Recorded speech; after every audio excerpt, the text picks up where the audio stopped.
Okay, order. Can I welcome the panel to our session on the forensic science strategy, which is a follow-up to our predecessor committee's work on forensic science in 2011, 2013, and in the legacy report in 2015. And can I open by asking quite simply, Dr. Tully, what's your involvement been in the development of this strategy, and what are your views? I have here the written evidence which you have sent into the committee, and some of it is quite trenchant. You have put at the outset of your evidence that the strategy misses opportunities to enhance the quality of forensic science provision by setting out a clearer vision as to the nature of a more inclusive, joined-up approach to forensic science. Now, I assume that there are some good bits in the forensic science strategy, as well as some bad bits. So do you think that you could just start off by giving a sense of what the government's got right and what you think they need to improve? Yes, of course. So I was part of two of the working groups that were initially set up to start providing background evidence for the strategy, and those were into legitimacy, which covered regulation, governance and ethics, and skills and knowledge. And I also had a session with the person leading on digital forensics. In terms of other involvement, I have been a member of the Forensic Policy Group, so I had the opportunity to comment on two of the drafts of the strategy as it went forward. So I commented in detail on the draft at the beginning of October last year, and then again in the middle of October on the later draft. In terms of good points in the strategy, I think from my perspective the commitment to put regulation on a statutory footing is the high point. I think that's a very important move forward in terms of how we're able to very clearly impose the standards for forensic science across the board. I'm disappointed that the timescale for that is not specified earlier than the end of the Parliament. In general terms, I think it's a very positive thing for there to be a more joined-up approach to forensic science with a more national approach. It potentially reduces complexity and duplication, and particularly when it comes to standards. So, for example, there are in the order of 60 different parts of policing all applying for accreditation for digital forensics at the moment, and if we could have a more national approach it would make a lot more sense from that perspective. However, the strategy as it stands at the minute really gives no clear vision for what that national approach looks like or how it involves other players in the criminal justice system. So I am concerned that the strategy states that policing will design and deliver the national approach. And I think policing has a really important part to play in this, but it's one of a number of stakeholders in forensic science across the criminal justice system. We can consider in a way that forensic science has a bifurcated customer base. It's the police who commission and pay for forensic science, but ultimately it's the courts who are the end users of forensic science. So I think the whole criminal justice system needs to be involved, and if we're to build a really sustainable and really effective future for forensic science that maximises the value that it brings, then I think we need to look right from the crime scene through to the court, and that means involving policing, forensic science professionals, CPS, defence lawyers, judges, and the Ministry of Justice more widely. Thank you. Dr. Hunt. Our involvement as the Chartered Society of Forensic Sciences was limited to being part of the education subgroup, but certainly my membership of 3,000 people have fed into the responses that I'm going to give today. Certainly I would support that the most positive aspect of the strategy is the development of statutory powers for the forensic regulator, and I would also agree that that needs to be addressed now rather than looking towards the end of the Parliament. Again, I think a joined-up approach and less focus on policing. Overall, the strategy feels very police-focused, and I think certainly introducing and involving the Ministry of Justice is key, and ensure that there is equality for prosecution and defence, and that is definitely seen within the strategy. Certainly we were very keen and very interested to see that ethics were being raised as an issue going forward, and that was to be encouraged and supported. And certainly it was also felt that research, development and innovation and how that is managed going forward is something that needs to be developed.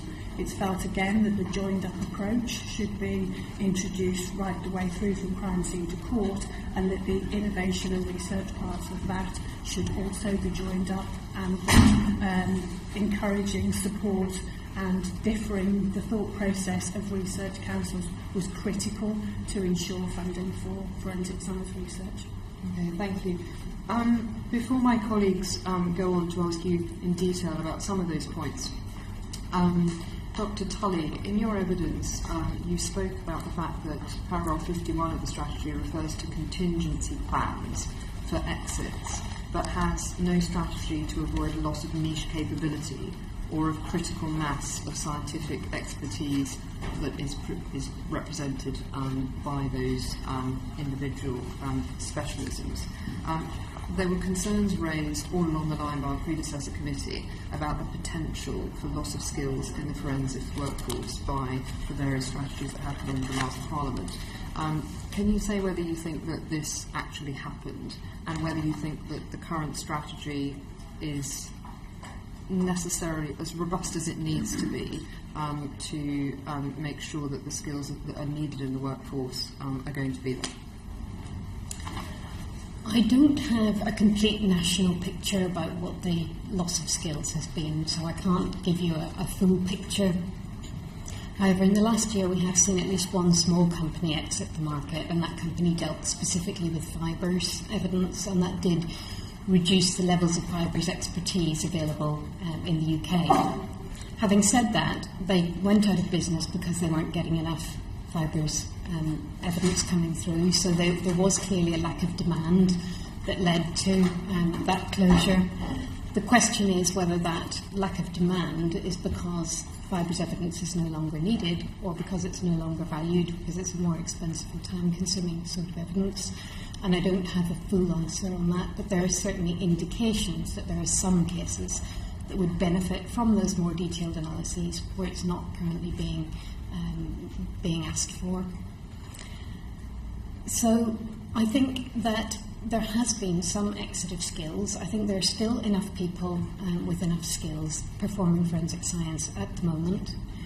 If one of the three main providers of forensic science were to exit the market and take most of the staff out of the market, that would be a very serious concern, whether we really still had enough skills at that point to carry on doing forensic science effectively. But I have no indication that that's going to happen.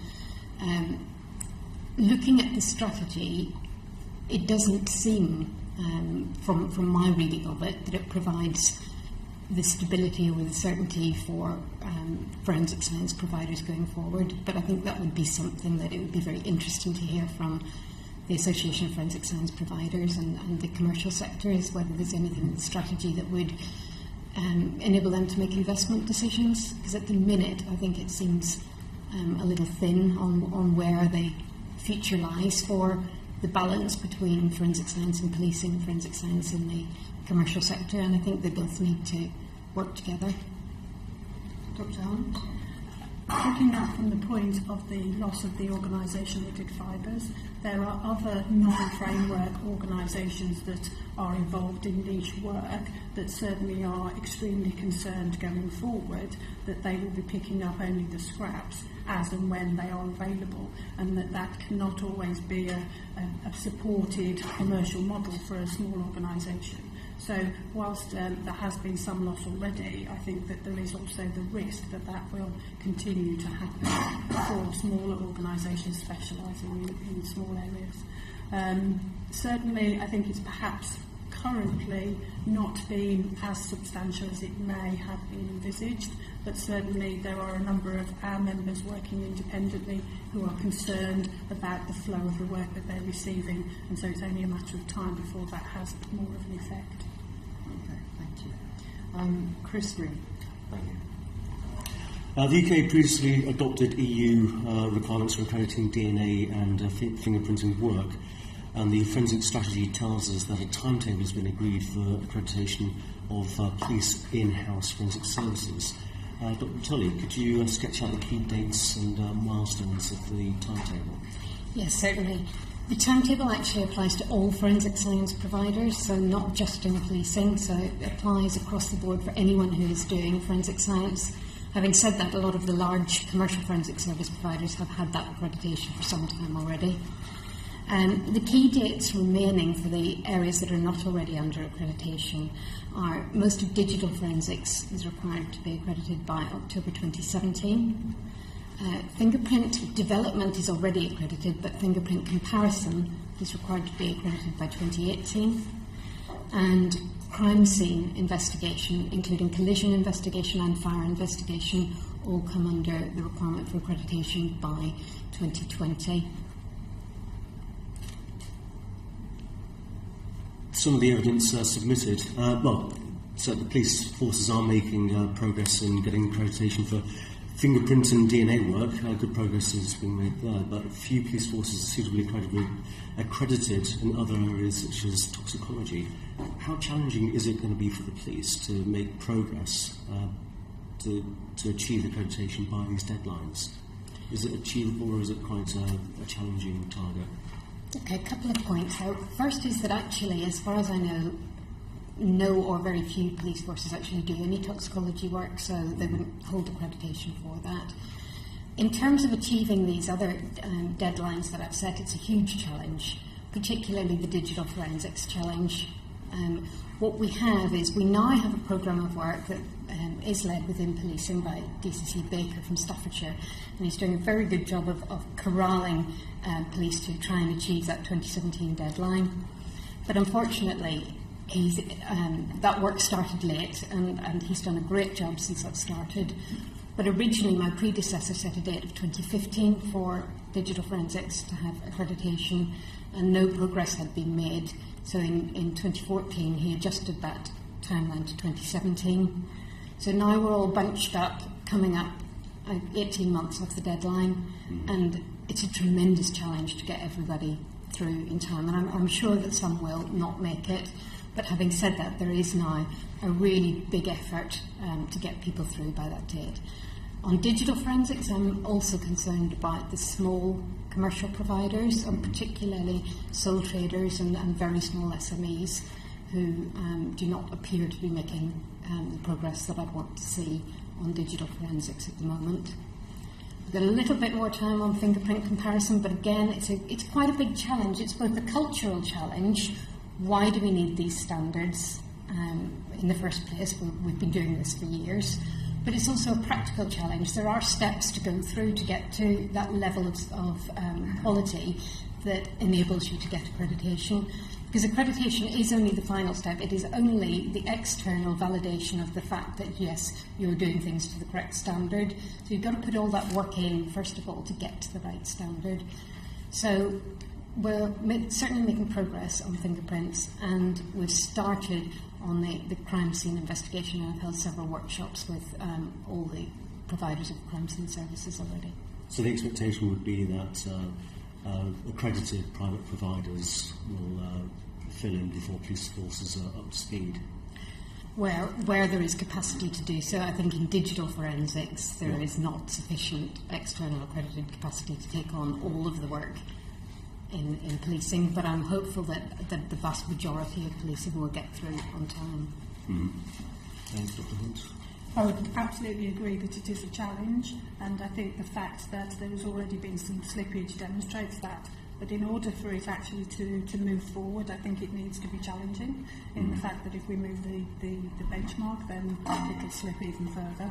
So certainly I think I would agree that there is a lot of activity now within the police forces to move forward, but there is also a lot of panic and feeling that it is not achievable, but certain forces are already moving much quicker towards that, so it is achievable if they put the effort in and move forward, but it is a challenge.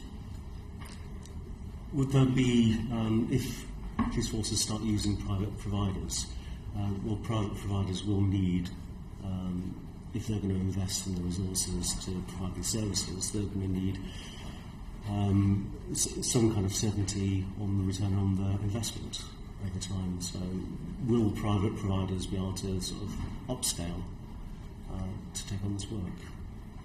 Again, one of the issues with digital forensics is the rate at which it's growing, and with the rate at which technology changes, and that in itself is a challenge. And so some of the larger private providers certainly will be able to cope with that better than others. But as Dr. Tully mentioned, there is a lot of sole traders and SMEs also working in this field, and we are looking to try to support them to get them accredited to be able to sort of plug the gap more effectively. Thank you. Dr. Tully, to what extent are other areas of the criminal justice system working towards accreditation, such as digital forensic providers? So are they procuring outside the... to what extent are they procuring outside the national arrangements and those providing services for defence barristers?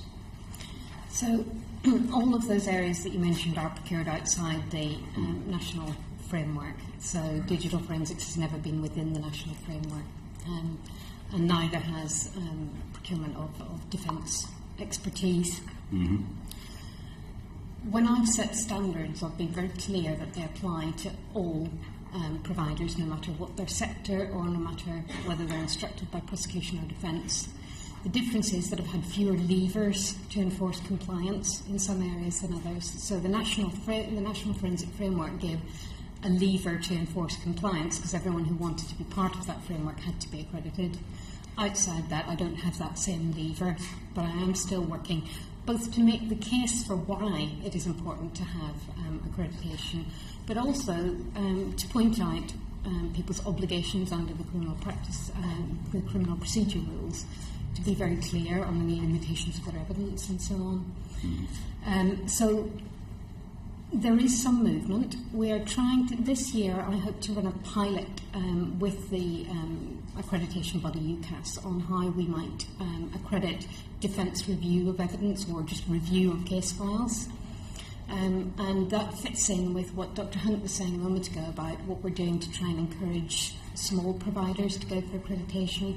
So my office and the Chartered Society and other small business organisations are working together with UCAS, the accreditation body, to try and map out a more cost-effective route for small bodies to gain accreditation. And so we've got a workshop next week, in fact, with those individuals from those small organisations to try and move that forward. Mm-hmm. Dr. Hunt? Picking up on that, I'm also hopeful that that will also help to support and lessen the loss of some of these niche areas. Many of these small businesses are working in niche areas, but I think it is key that the three organisations work together to ensure that that capacity that is given by the small businesses is at the same quality standard, but that there are measures in place to support that process. Because I think there is definitely the feeling that one size of accreditation doesn't necessarily fit all. I think we're all three organisations are clearly agreed that the quality standard must be the same, but the way that is achieved may look slightly different for different sizes of organisation. And I think this is a huge step forward, and the fact that it will encompass casework review, which is largely part of the defence element, is key to the engagement of the correct level of standards within both prosecution and equally in defence. Dr. Tully, you said that your predecessor moved the date for digital forensics providers being accredited from October 2015 to 2017 because there had been no progress on accreditation. Has there been progress now since then? Yes, there has. Okay, so yes. Progress has been made. I think to be fair, there was a level of let's wait and see, test the mettle of the new regulator before we start putting too much time and effort into this, if I'm honest. But from the very start, we had some very constructive meetings with those in the leadership of digital forensics in policing, and they're working very hard towards getting that accreditation now. Like I say, it's just going to be very, very tight. Everyone's bunched up towards the end, and I have come under quite a lot of pressure from a lot of practitioners to relax that date again, and I've said no, because we can't just keep moving the date because it hasn't been achieved. Okay. Because, I mean, the strategy focuses very strongly on the need to expand digital forensic services and the backlog which is already in existence and the increased demand. I mean, in your view, are there solutions offered by the strategy, or does more need to be proposed? I don't think I can really comment on the backlog and the operational capacity, other than to say I recognise that it takes some operational capacity out to try and achieve gaining the standards, but I don't think that can be delayed or compromised. We will support the operational capacity as much as possible, and we've done quite a lot of work and held workshops and helped people along the way, but I don't think we can relax the standards because it's a difficult thing to achieve. It would be for policing to answer more about the backlogs and their operational capacity. Okay, thank you. Tanya Matthias. Thank you, Chair. Really, Dr. Tully, you said at the outset that you're happy the strategy will give the regulator statutory powers, but you also, I think, fairly were upset that the timescale may be just by the end of this Parliament.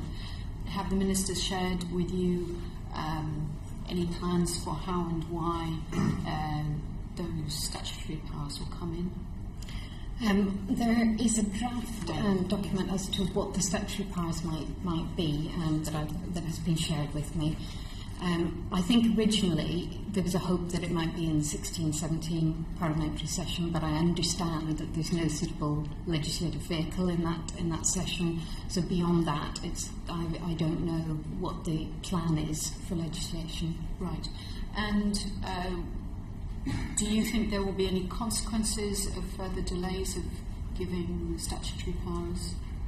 Well, my concerns really centre around the areas that we've discussed. So, for example, small businesses doing digital forensics is one area, and also in the area of defence review. It's very difficult for a small business to make the business decision to move towards gaining accreditation when there isn't an absolute line in the sand that they absolutely must do it. There isn't a very clear what if I don't. So that's what concerns me. So with that date of 2017, October 2017 coming up for digital forensics, I think it is highly likely that there will be a number of small providers who will not move forward in time to make that date because they know that there isn't a statutory underpinning. Right, okay, thanks. And Dr. Hunt, I notice you're nodding. I would absolutely agree. I mean, the comments that we've had already while we're trying to organise this workshop to try and take this forward is what's going to happen if I don't.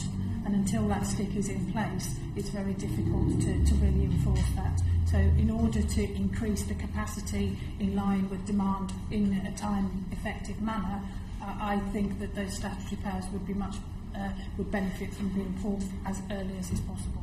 Okay, great. Thank you. Graham Street. It's about 4 years since the Forensic Science Service was closed down, about 5.5 years since the predecessor committee visited that site. What's been the impact of closure on the quality and conduct of forensic research in the United Kingdom and forensic science generally?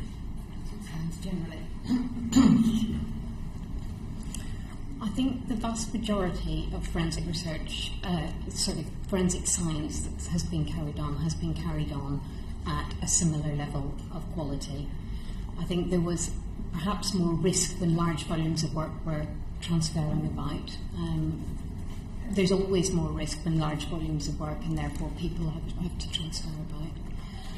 But the vast majority of the work has been done to an equivalent quality, largely because all the commercial providers were all accredited to that same level ahead of time.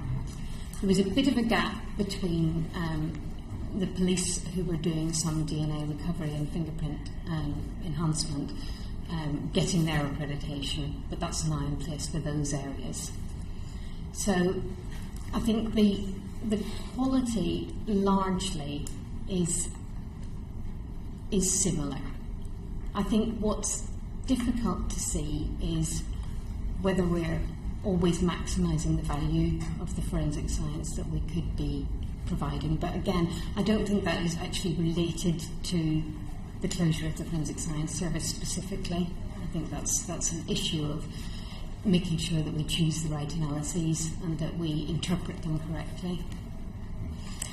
In terms of research and development, there is less research and development done in the UK since closure of the FSS, because you can't lose that number of researchers with that level of budget and not find that there's less research and development carried out.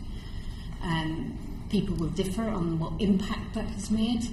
For me, the gap in research and development is around the underpinning science and the data needed to support the interpretation of evidence, because that's something that doesn't have a commercial return on investment, and it's also quite difficult to gain funding for in an academic sense. So I think there's been a diminution in that kind of research that's been going on. I think when you were before the committee last time, or both times, you were concerned that the commercial sector could provide very high quality, accurate DNA analysis and repeat things, but they were less good at looking at the context of the forensics. Has that been borne out in practice? Partly because the people commissioning the work weren't commissioning that contextual analysis. So I think it wasn't that the commercial sector weren't good at doing that. I think it's, as you said, it wasn't always being commissioned, and I don't think that's as a consequence of closing the FSS. That was happening to the FSS as well. That sort of work wasn't being commissioned necessarily. So I have had quite a number of cases brought to my attention, individual cases, where it looks as if the strategy in the case has not been optimal, so the best analyses haven't been chosen, or they haven't been looked at in the best way to get the maximum value, or haven't brought in all the context that they could have. But in order to get a clearer view of that and see whether it is the odd anecdote that I'm seeing or whether there's a more systemic issue, I have commissioned a pilot study to look at reviewing a small number of cases from the initial report of the crime all the way through to court, looking at what decisions have been made, by whom and why, what analyses have been commissioned, what have the results been, how have they been interpreted, and how have they actually been communicated. Has fragmentation of any of that had an impact, or has it all worked well? And I'm looking at the minute at a number of cases in 2 police force areas, and those forces are working constructively with us on that, but it's fairly early days at the minute. When do you expect that report that you've commissioned to be available? I think it will probably be another 6 months or so.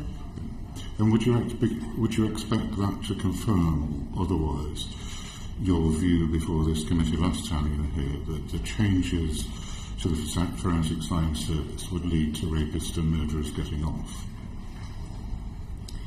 I think that it is, well, I'm not certain that I've actually said that the changes to the Forensic Science Service would lead to rapists and murderers getting off, but we did have that discussion, I do recall. I haven't got the exact quote, but yes, it was pretty close to that. And I think we were talking about whether the right analyses were being commissioned and whether they were being commissioned in a way that was effective and maximising the value of the evidence. And I think that's what this small study will start to give us an answer to. And it's looking at rape cases specifically for the reason that there isn't as much investigative resource available to rape cases as there is to murders. And the forensic evidence is often difficult to interpret and complex. And if I can just give a very, very early indicative figure, what we've seen from 13 cases so far is that 10 of them had forensic evidence carried out, and only 4 went forward to prosecution. So what we need to do is get under those figures and work out why, and work out whether the forensic evidence just wasn't there, or whether it wasn't communicated effectively, or whether the right analyses weren't done, or whether that's just, like I said, whether the evidence just wasn't there in this particular case. Or whether the right questions weren't asked the right way. Exactly, yes. We were also concerned about the breakup and the lack of care to the National Archive. Has that been a problem? It's not something that I've had a great deal of visibility of. So the archive, the Forensic Science Archive, is still there. I don't have a great deal of visibility of what's happening in archiving from other areas. One thing that we have agreed as part of the review of the Forensic Archive is to develop a standard for retention and archiving of forensic material, and we have a draft of that now, and there's going to be a further meeting in May to try and get that finalised. You've been clear that probably not as much research is being done as was done or could be done. What do you think could be done? What policy would improve that situation?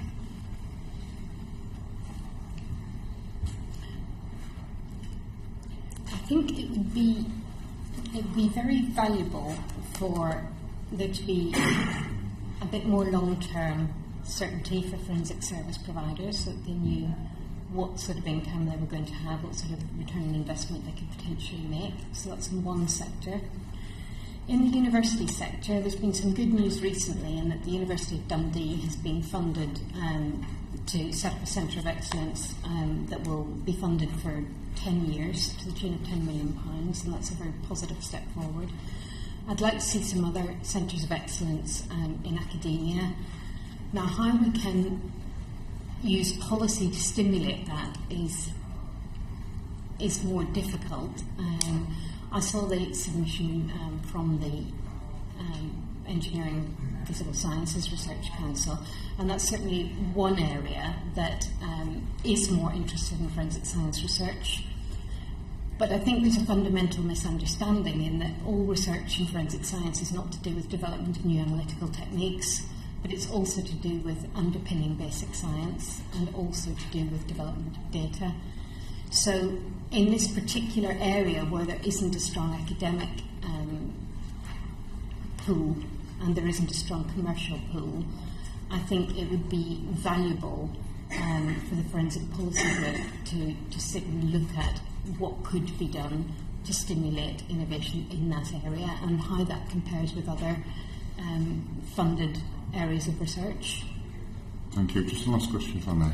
Could I pick up on the research question, if you wouldn't mind? I think a joined-up approach here is key. There's definitely feelings that there are challenges, both contractual and commercial, in research being carried out within the commercial sector, particularly given the tendering process of working within contracts and how difficult it might be to introduce new innovations within the terms of contracts. I think as well, picking up on the point about the EPSRC as a funding council, certainly there is some funds available for forensic science, but it's not always clear to see how forensic research fits into that, and I think there needs to be more thinking within the research councils about how can that be clearer and that more funds can be made available.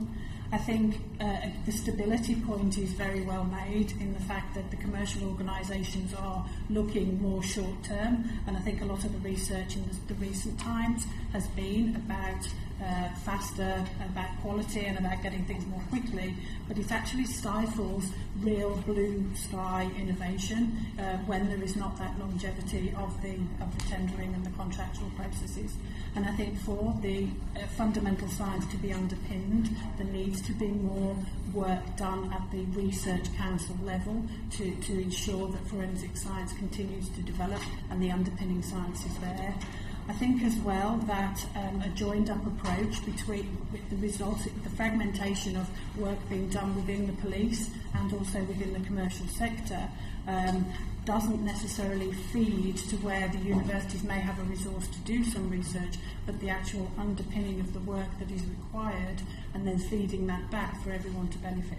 And a joined-up approach would certainly help that move forward and to have a more concrete base for the forensic sciences. Is there anything at all in the strategy that would incentivise the private sector to do more research? Honestly speaking, I feel that the overarching feeling of the strategy being very police-focused actually isn't that encouraging for the private sector, and I think more could be done to support that, and that would carry forward research and development with a sound underpinning. Thank you.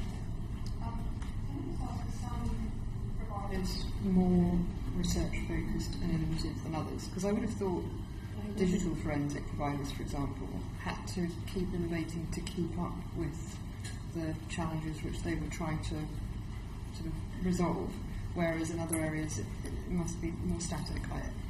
I think there's a real difference between the requirement of innovation to keep up with technology and real blue sky thinking research and development. I think the two things shouldn't be confused. So there is some innovation going on, but not fundamental research.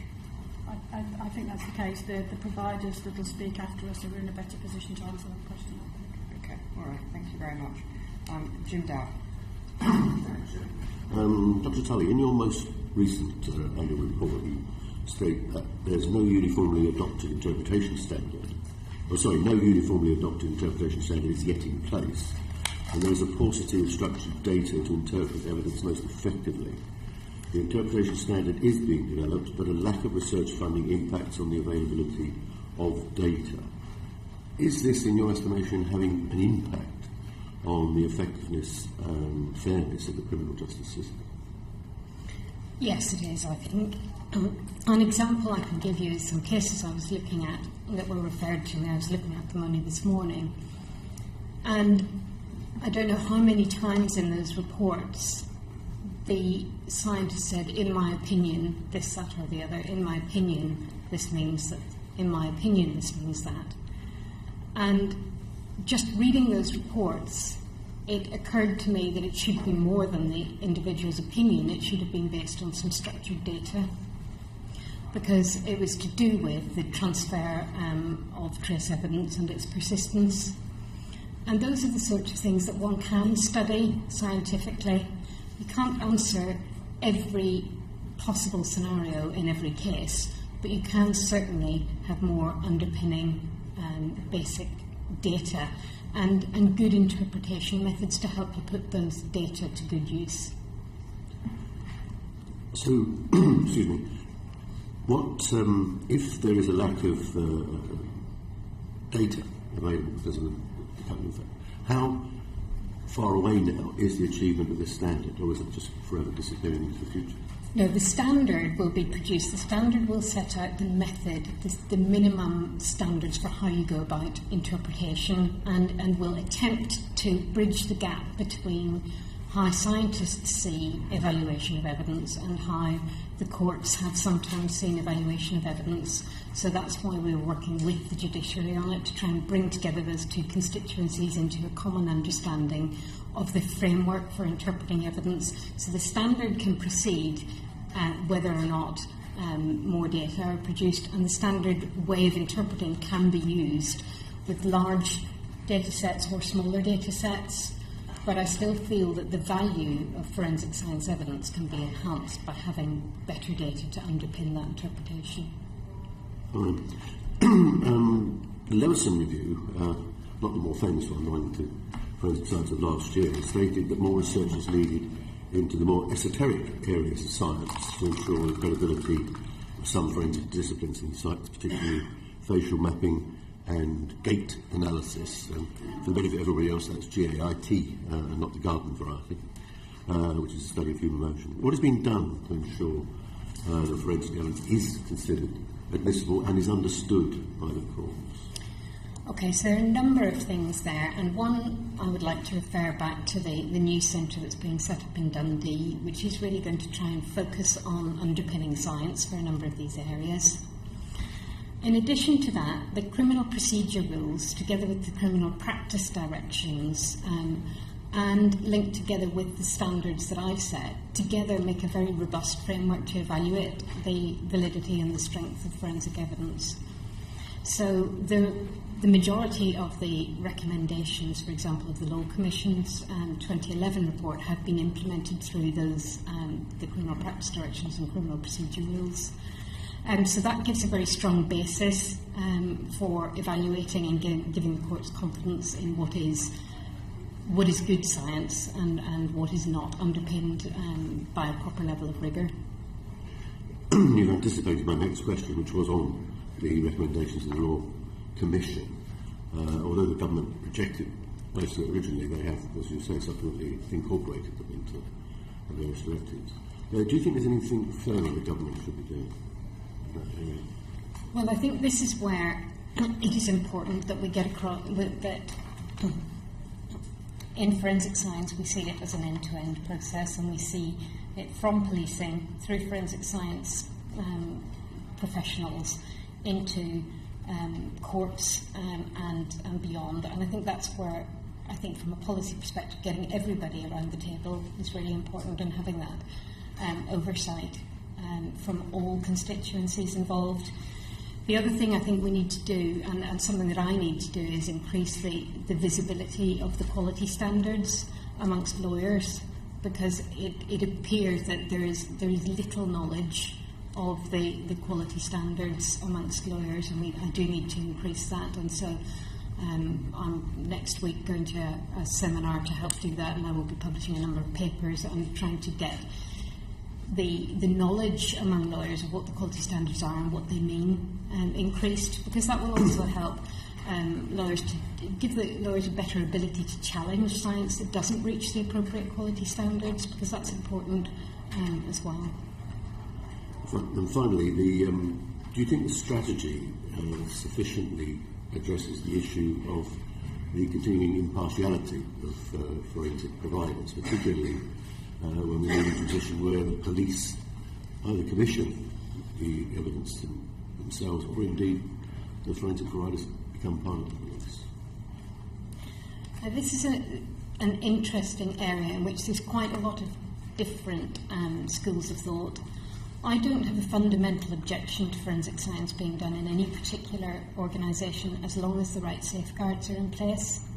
So I think that it is extremely important that forensic scientists are allowed the independence to come to their conclusions without being unduly influenced by investigators. But that can happen even within a police environment, so long as the right organisational, procedural and cultural safeguards are in place. So one of the things that accreditation brings is that accreditation to those international standards that we use includes an assessment of impartiality. So when UCAS go in to assess any organisation providing forensic science, they will look at what safeguards are in place to ensure the impartiality of the evidence. I think there is still a major risk around unconscious bias, the unconscious cognitive types of bias, and we've published in the last year, I have published guidance on ways to avoid that and to minimise it. And I think that we all need to be extraordinarily aware of that. And the crime scene, what evidence is collected in the first place, and then what tests are commissioned, are the areas where I think we need to be most clear on that. So I think it's very, very important that as we go forward, the accreditation isn't all in little disjointed sections, but it covers the whole procedure, so that strategy and decision making and commissioning is all part of an organisation's accredited scope. Thank you. The strategy talks about reviewing the governance structure of forensic science. Could you set out the pros and cons of the existing governance structure, and maybe what changes you'd both love to see as we go forward? Okay. Do you want to go first? Will do. I think it's key that moving forward that the Ministry of Justice should be included to a greater extent in that. And I think it is also key to pick up on the last point that it is a joined up approach. And that there isn't gaps, and that everyone within it is fully engaged. I think that there needs to be clear equality, and that governance needs to manage the equality both within the prosecution and the defence, and that there needs to be the independence to some aspect given to the Ministry of Justice by taking some of the lead for putting that governance fully into the hands of the police. I think that the majority of the governance groups at the moment are police-led, and I am generally invited to attend those and have good relationships with those groups, but they deal primarily with policing issues and not with forensic science as a whole. So the Forensic Policy Group is the only one of the existing groups that could potentially be the overarching governance mechanism. To be really effective, it would need to have representation from all stakeholders. It would need to have really clearly defined terms of reference and an ability to act, and it would need to meet more regularly. So I think those are the things that I would say. That's great. You slightly touched on my second question, but I think it's still worth asking. So our predecessor committee wanted ministerial oversight of forensic science to lie as much with the Ministry of Justice, which you referred to, as with the Home Office. Have the needs of the MOJ, the Ministry of Justice, and the wider criminal justice system been sufficiently understood and incorporated in the strategy, do you feel? I feel that the strategy focuses too much on policing as the leading body, and that's not an anti-police sentiment. Police have a great part to play in this, but they are one part of a wider stakeholder base. And there is mention, and I welcome the mention in the strategy of MOJ involvement with the governance, whatever the new governance system will be. I think it's just very important that includes that we think of the courts in terms of, we think of Ministry of Justice, we think of CPS, we think of defence lawyers, and we think of the judiciary. And I think it's important for all of those to have a say. And the current Lord Chief Justice is certainly very interested in forensic science issues, and following the publication of Sir Mark Walport's report into forensic science, he has arranged a meeting with the senior judiciary, at which I'll be attending as well, to try and draw together the various constituencies and to make sure that there is a better understanding across the board. I do feel that there is a feeling that the overall report is very police focused, and certainly from my view the Ministry of Justice has a key role to play. But as we've said a few times about many of the issues here, I think a fully joined up approach from crime scene to court, and also the perception that it isn't just police focused and that there are a lot of other bodies involved, the perception of that is key as well to its success. Thank you. Perhaps it's important to say as well that there were people from CPS and MOJ and so on involved in the early stages of formulation of the strategy and those early work groups. But I think whilst those work groups get a lot of useful background, there's not a lot of that work has actually made it into the final strategy. If I can take on that, a forensic strategy has now been published, and we await a separate biometric strategy. However, the forensic strategy refers to plans for a joint forensic and biometric service and the expansion of the National DNA Database Ethics Group to cover both forensics and biometrics. Would you say that the government's approach is right in producing separate strategies? I think this went back and forward a lot of times, and personally I don't have strong views on whether they're separate or together. I think probably easier to write them separately, but when it comes to implementation, it's clear that there must be a level at which that implementation is joined up. I can't say anything more on the joint forensic and biometric service because I don't really know as at this point what that's going to look like. I welcome the expansion of the organisation and the involvement of the ethics, and again I raised earlier on that I think focusing on ethics and the fact that it is mentioned here is very, very positive. Again, I've got no strong view whether it should all be done together or not. Thank you very much. Thank you. I just have one final question to ask. Obviously, the strategy talks about scoping work that will now happen and has been commissioned by policing on how best to deliver a more consistent national approach. But then, Dr. Tully, you go on to say that as regulator, you've not been asked to provide any input into this scoping work, and you're not aware whether any other criminal justice service partners have been asked to either. Has that changed since you submitted this written evidence? No, it hasn't. Okay.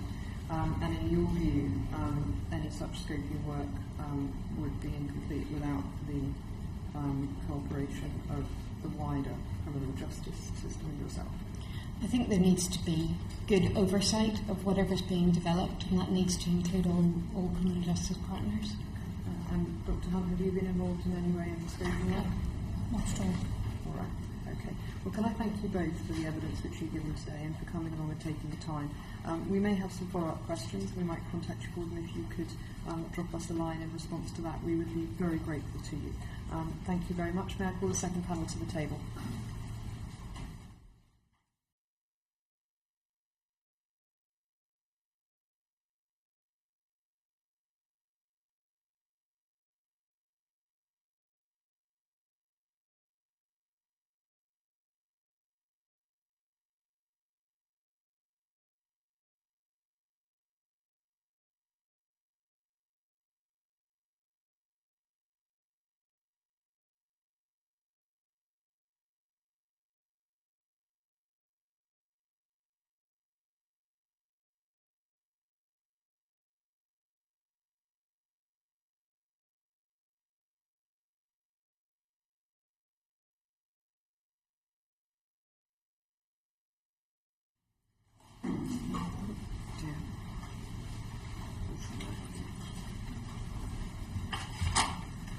Well, can I welcome all of you to the panel? I see that you have been sitting in the room during that first panel of evidence, and so you will have heard what kicked us off with this forensic science strategy session.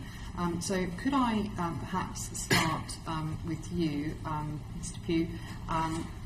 Do you agree with the views of the previous panel that policing has been overrepresented within the strategy? Do you think that there needs to be more attention paid to the wider criminal justice system? And do you think that will undermine the effectiveness of the strategy going forward? I hesitate to say overrepresented. It's clearly a lot of forensic science happens within crime investigation, which is undertaken by police forces. And clearly we have an important role to play in that.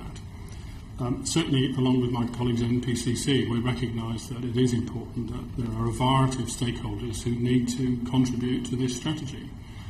And if I pick specifically up on the point about the MOJ, of course, once someone is charged, then the baton passes to the criminal justice system. So it is important that they are involved, and I think I'd make 2 points in that respect. The first is that certainly as the Director of Forensic Services of the Metropolitan Police, a lot of the requirements on us are driven by the criminal justice system, not least the recent Better Case Management initiatives. So the courts are trying to be much speedier in what they do, and that in turn has a demand on us in terms of how quickly we produce results and expert evidence.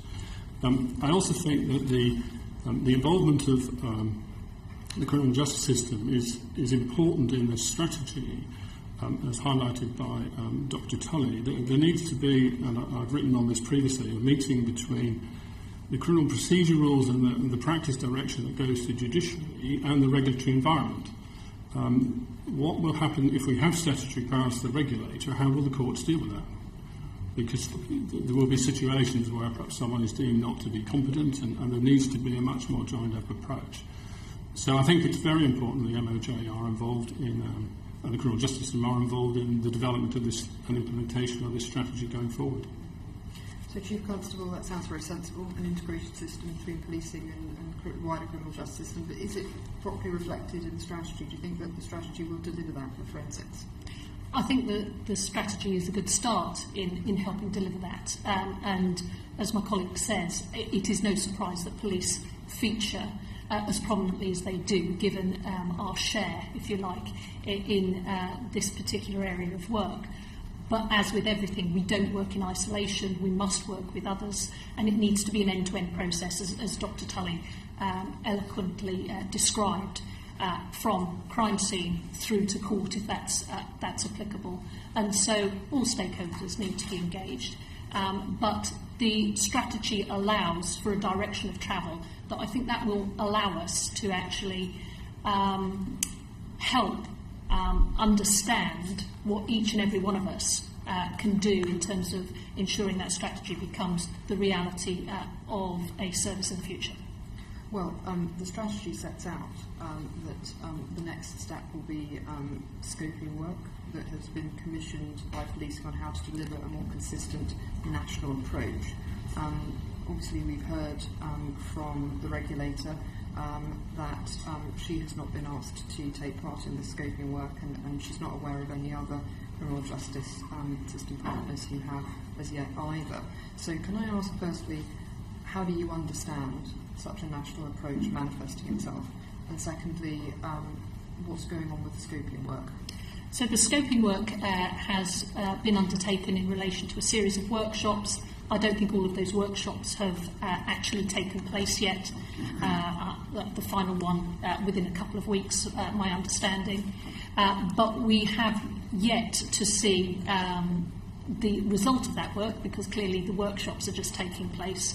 And clearly, from our point of view, a position will be put to us, and we'll have been involved in it, as to the options that we take forward in the future. But we're still in the very early stages as a stakeholder in developing that approach in the future. So at the minute, it is still undergoing the preliminary elements of workshopping and understanding what it is we want to achieve in the future. So, sorry, I didn't understand. Have you invited the regulator to the workshops? They're not my workshops. Okay. They're not police-led workshops. Okay, all right. And Mr. Pugh, what's your view of how this scoping work and national strategy should pursue, should go forward? I think to echo my previous answer, much of the delivery of forensic science from the crime scene right through to the expert evidence happens within the policing environment, whether that's in digital or whether that's in things like facial identification, which is growing, or whether that's in some of the chemical development and fingerprint enhancements. So there's a lot of operational business that takes place in policing, and therefore I think we would expect to be involved in the initial discussions about certainly looking at what a forensic and biometric service, which you referred to earlier, would look like. But I think that, echoing comments of my colleague, that will broaden out, I'm sure, as the strategy gets developed in terms of then how do we involve and draw in other stakeholders. But you would certainly expect the regulator and the wider criminal justice system to be involved in scoping work on how such a national approach would be developed. Dr. Pearce, obviously you represent the commercial side of the picture. Yes. What's your impression of how such a national approach would develop? Do you think that the strategy is too police focused? Does it give a sensible way forward? And have you been at all consulted on implementation? Well, we haven't. We haven't been consulted on implementation yet. We welcome the recognition that's mentioned in the strategy of the contribution of the private sector in the last 4 years, since the closure of the AFSP. And there's been sea changes in the service levels and prices of service offered to the police. But fundamentally, our employees and colleague organisations are providing the expert witnesses that give evidence up and down England and Wales. So we'd expect to be part of those discussions with the developing of the national approach, As yet we haven't been engaged, and because we haven't been engaged, and because there's a lack of clarity on what the national approach actually means for the private sector in the strategy as it stands, there is some uncertainty at the moment. I think there's a leap of faith from the private sector that the good work and the partnership approach that we've tried to foster will continue, and we will play a prominent part in the delivery of the strategy, but we need some follow-up discussions about what our actual specific contribution will be. Were you consulted at all on the development of the strategy? We played our part in the workshops, so there were a series of 5 workshops, as Dr. Tully has already mentioned, and the AFSP, the Association of Forensic Science Providers, were represented at the majority of those work streams. But our involvement since then has been minimal. Mr. Nelson, since the strategy has been published has been minimal. Has that been your experience as well, or is there something going on behind the scenes that we haven't unearthed yet? No, we certainly welcome the strategy, and it certainly is a way forward and giving us an opportunity to move forward together. And we would really want to encourage it moving forward together. because crime scene to court is the overall forensic strategy that we want to develop here, and therefore to do that you need everyone involved and everyone at the table, and we would certainly welcome that opportunity to begin to shape the future. You haven't had the opportunity yet? Not since the strategy was developed. Okay, all right. Can I just ask a little bit, finally, before my colleagues come in, on digital forensics? I just wanted to ask about policing, because obviously this was an issue which I asked the regulator about, and she said I should direct it to you. This is the question about capacity. The strategy focuses significantly on the size of backlogs and the need to expand capacity and how this is going to be addressed going forward. Do you think that the proposals within the strategy are sufficient to address the current problems? Or do you think that more needs to be done? Do you have any other sort of comments around that? Chief Constable.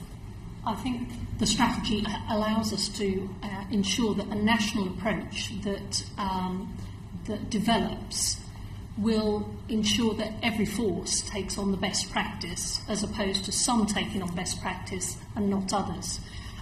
So backlogs have been a problem for some years. And as the world of digital evidence gathering expands, the backlogs do not go down. Now, some forces have very, very small, if any, backlogs. Others have a considerable amount. And what we need to do is ensure, via this strategy, that those that are able to manage the backlogs are using or are sharing their techniques with others. And this strategy does allow us to move in the same direction. So I think it facilitates an ability, in terms of backlogs in particular, to minimise the issue.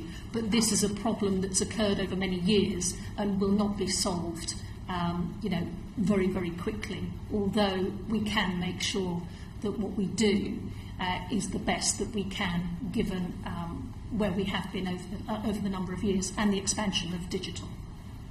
Dr. Pearce. I'll just go to Dr. Pearce first, and I'll come to Mr.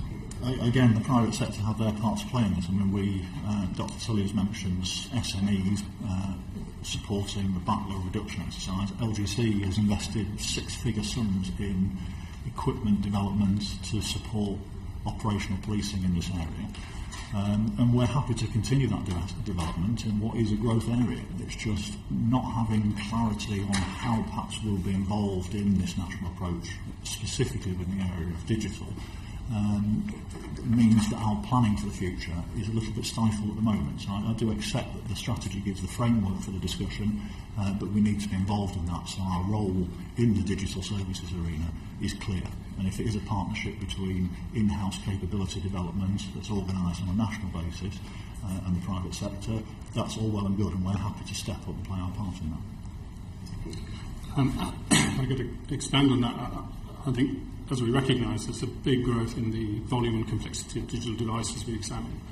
I hesitate to push what the Met is doing, but we're not alone in this. I think we will see a sea change here. This is unlike traditional forensics. It's quite possible that actually you can enable frontline investigators with a device or a kiosk where they can actually extract data themselves based on a short period of training and then a competency test. We've moved to more of an enabling model because I think we see the volume of these devices just growing. In the Metropolitan Police, we anticipate in 4 years' time we'll be examining 250,000 devices. Actually, the current operating model is not sustainable. We can't keep building bigger and bigger units. So the solution we've found is an enabling solution that pushes that technology and that ability to access data on digital devices to the front line, backed up by hubs that are a level 2, do more complex, and then a central unit. And we're working at the moment we put out a tender. We're looking for a commercial partner to work with us to provide technology and capability where they have a strength, and for us to partner with them to deliver that solution. So I think in digital, to deal with the challenges in that area, we will see quite major transformational change over the next 5 years. And what would you provide the impact on your backlog? The impact of what we've done has actually removed our backlogs because the frontline officers now are able to actually extract the data from the phones themselves. We have a series now of units, and we anticipate in the autumn getting up to 90 kiosks around, which investigators will use under our, if you like, control and certainly under the accreditation of the regulator to access data quickly and make quick decisions particularly for people who are in custody. Did you say it will remove them or it has removed them? It has removed a large part of the backlog of mobile phones examination in the back. All right, thank you. Jim Dow. My question is just following on from Mr. Pugh.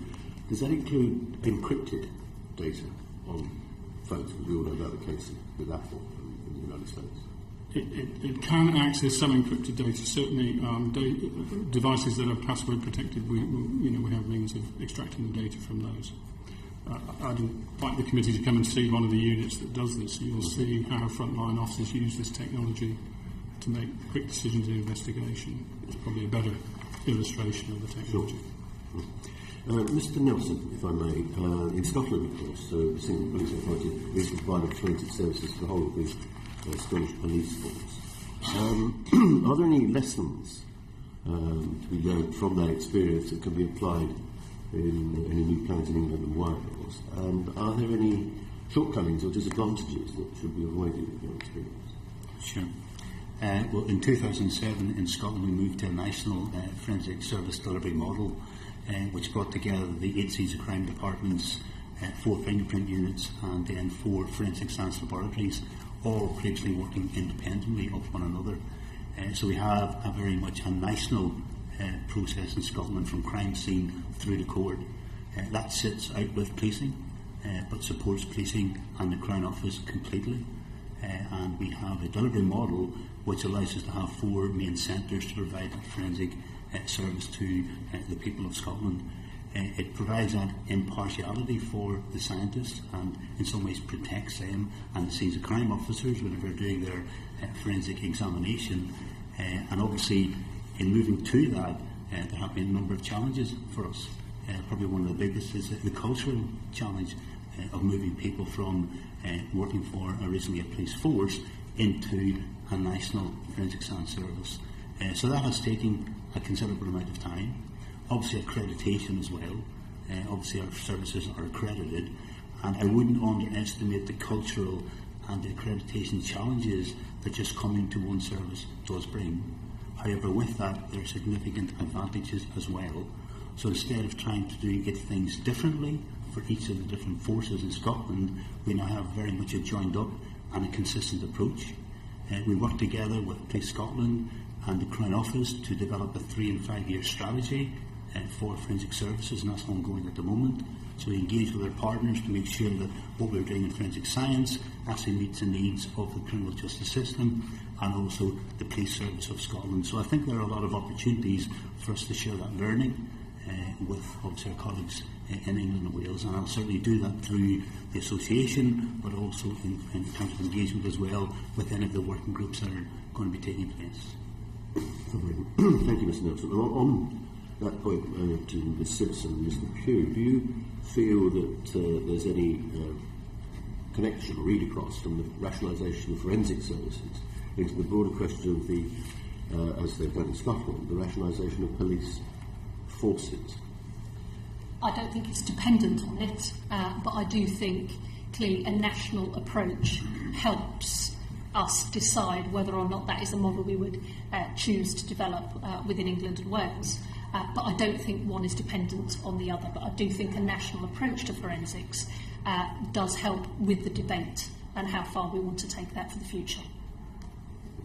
Mr. Pugh? I would agree. I don't think it's a link to the number of police forces. This is a capability that the police service and the criminal justice service need. I think that we need to start with being very clear about the requirements of that service are, how it's then delivered, under what model. And I think with the potential changes in science and technology we will see, whether that's rapid DNA devices, whether that's the ability to find a finger mark at a crime scene and scan, transmit and search that in 10 minutes, whether it's evidential or drug testing that's done locally. There are potentially enormous transformational changes here, and I think a national approach to that would seem sensible, albeit those challenges are significant, but it's certainly not dependent on the number of police forces.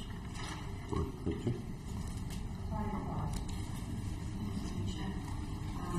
Moving still hearing along, the strategy notes a decline in spending on most parts of forensic work, except for the digital forensic Do you think that trend will continue?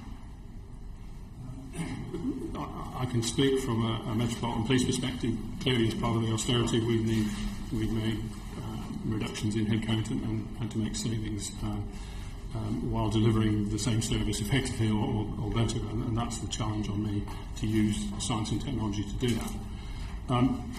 Within that overall landscape, we've certainly seen a decline in some of the traditional areas of forensics. Fibres was mentioned earlier. And I think that's in part due to changing nature of crime and the changing nature of perhaps we use forensic science. So, for example, the wide use of CCTV now, we may well see the event or the incident occur, and in the past we'd have looked for a fibre transfer between people, but we can actually watch it on CCTV. So I think there is an element of replacement in that. But I do echo Jill's point, have we fallen too far, and is there some evidence here we're not maximising? Right. We certainly don't take cost-based decisions up front. We take a decision about what's the best way to apply forensic science in a case. But I think there is an opportunity to really look at some of those traditional methods, but I think it's pretty inevitable. Some of them, like handwriting, for example, will, as we've seen, not just in this country but across Europe, will decline as we invest more in digital technology and CCTV and new areas.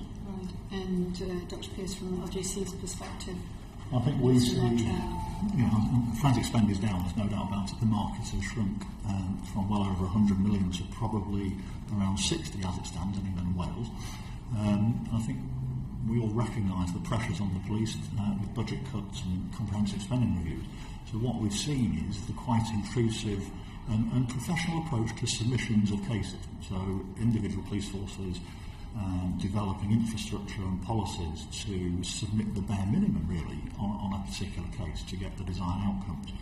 The danger is that it goes too far, and as Dr. Tully has already alluded to, if you miss opportunities to maximise the forensic evidence, that would be a bad thing for the criminal justice system as a whole. And I think we're probably now bottoming out in terms of that. I think certainly discussions LGC are having with all the customers around the country who have adopted slightly different approaches, I have to say, shows that the trends are probably now on the stabilisation side of things, but we look to hopefully start to work more collaborative forces to readdress the balance of minimising the submissions on a case in favour of a joint approach to maximising the strategy and getting the most out of the evidence. Okay. Because the pendulum certainly swung towards minimising submissions to save costs rather than open dialogue. I understand your point. Are you able to give a kind of illustrative example where you'd say the minimum isn't enough and you would collaborate and suggest something? It's difficult to say on specific cases. Dr. Tully's studies on sex offences will help with that thinking.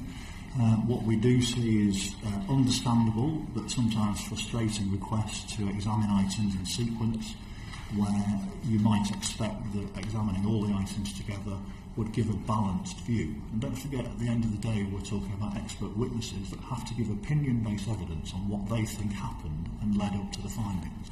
So we've talked about the studies that need to be continued on the backing data and the databases, if you like, that underpin some of that decision-making process. But we also need to make sure that we're examining the entirety or the minimum required, and there's some debate about what is the minimum, on each case submission. Okay, yeah. I don't say it just to be easier with an illustration, but I understand your point. Yeah. Do you think for the private sector is there a need for a stable market, or just to have a clear projection of future trend, whether it's up or down? Okay. I mean, stability is utopia, so obviously we'd favour stability. So that goes without saying. We probably accept the practicalities and the reality that stability is not always possible if spending cuts are introduced or there's a game-changing crime type appears. We've got to then respond to that up or down. But what we've got to understand is that the forensic infrastructure is around very highly skilled, highly trained, quality workforce that take time to either train in or move out of the industry. And we take that responsibility seriously. We can't just launch inexperienced people on serious casework. So the more discussion and dialogue we have around the trends in the market or the trends in the industry, the better. So it needs to be a mindset change of inclusive behaviours towards the partnership we have. We accept the commercial contracts underpinning the relationship we have, and that delivers best value and improvements across the board. But unless we work together and plan for the future, the infrastructure that we've got at the moment will be fragile. Yeah. And I guess, Chair, sorry, I should have, in a sense, declared an interest because LGC is in my constituency, so I'm aware of the apprenticeships and the graduate programmes there, which I've publicly supported, just to be aware. Can I ask, Mr. Nelson, have the police crime commissioners had any impact on forensics work? I find it very hard to answer because obviously we've been based in Scotland, but I'm very happy to pass it on to you. Sure. Thank you. I think throughout their tenure that they have clearly had to balance the budget requirements with priorities, and therefore some PCCs have definitely indicated the protection of frontline services, which means savings have had to be made elsewhere, whether that's middle office, back office, of which forensics will fall into some of those, and some will see themselves as very much frontline services. And therefore it's inevitable that those areas that are not classed as frontline, whether that's be physical policing, has had to make significant savings, and we've seen that through various areas of collaboration and getting best value from what we've got. So in my own area, in the southwest, we've made 18% savings, but still delivering the same service in order to ensure that the budget's balanced at the end of the comprehensive spending review. So I think there has been a rationalisation within forensic science services, but as a result of ensuring value for money and ensuring the most effective and efficient way of doing business. Thank you. Derek Thomas.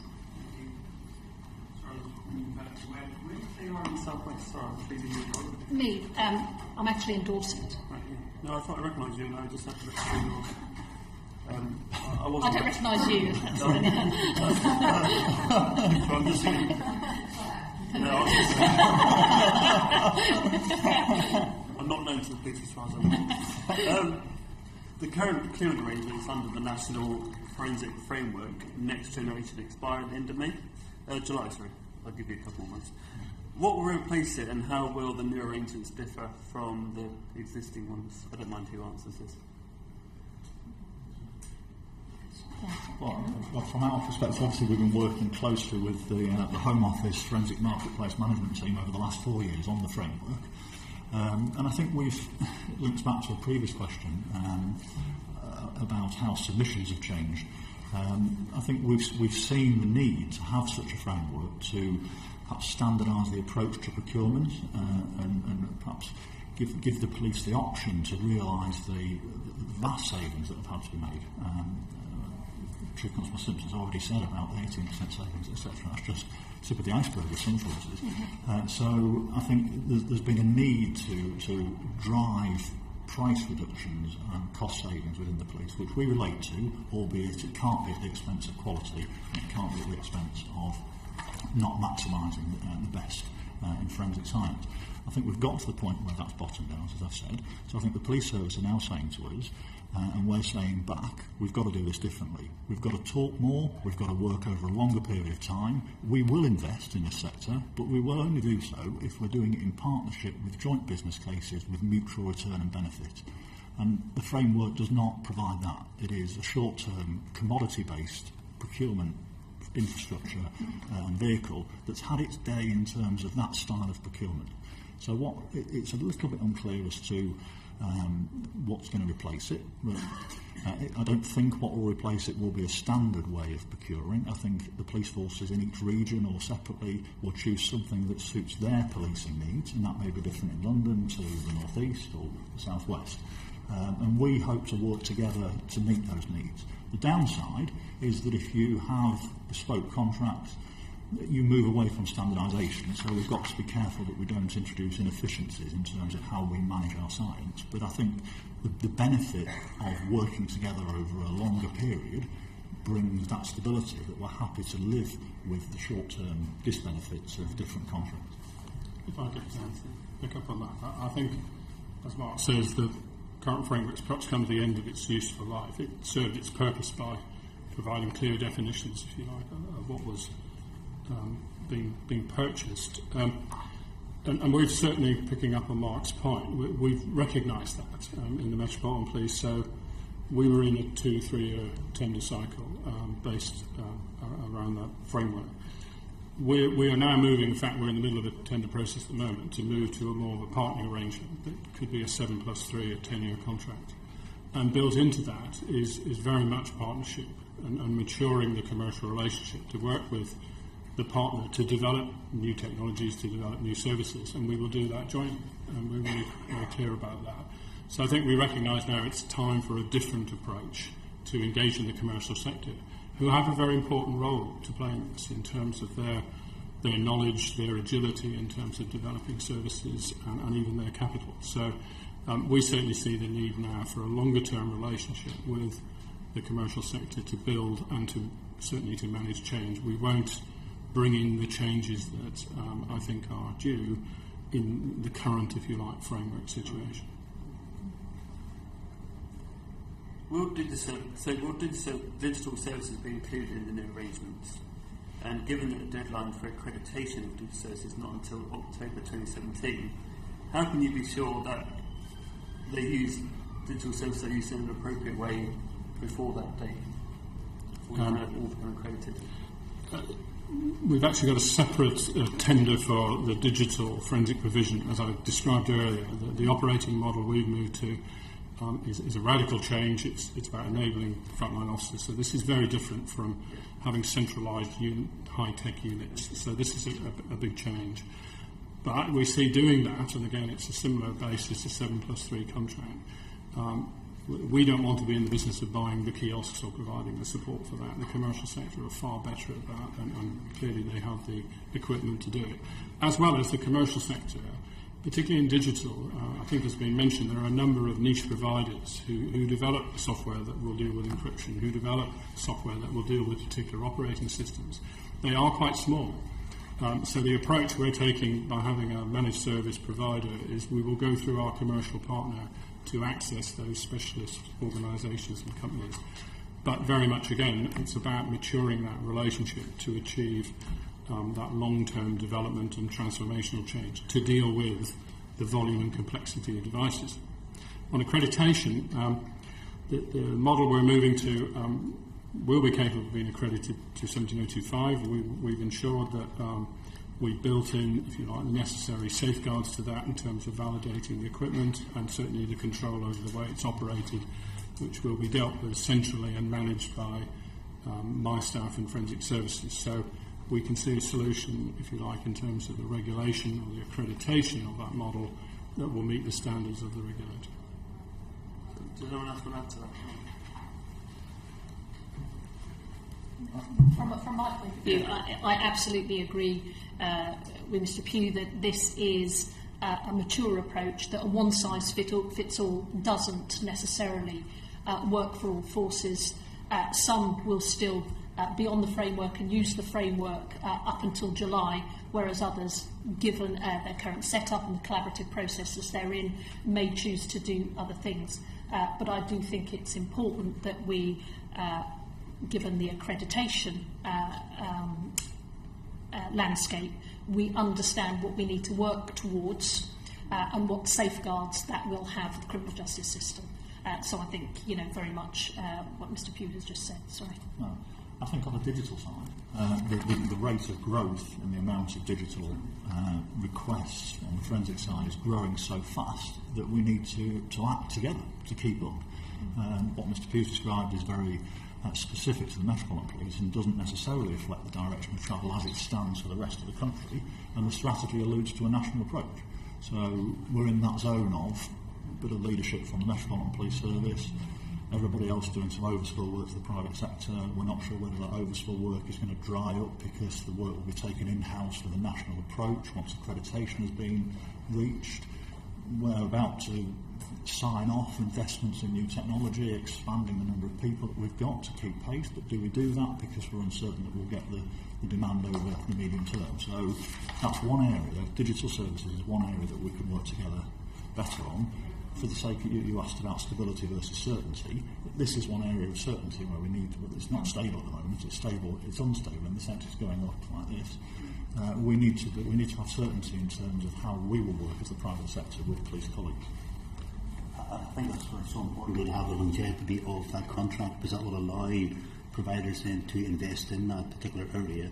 It'll also allow us to benefit from the research and the innovation that they actually do bring to the party, because at the end of the day, the Association of Forensic Science Providers does a lot of work which is probably unseen, but in terms of innovation and research and development, which then adds to the benefit of the criminal justice system at the end of the day. So we want to try to keep as many of those providers engaged, and therefore the longevity of the contract will certainly improve that. Are you confident that you, with the kind of challenges you've talked about, you've got the resources and the skills to make that transition towards a more digital approach to forensic?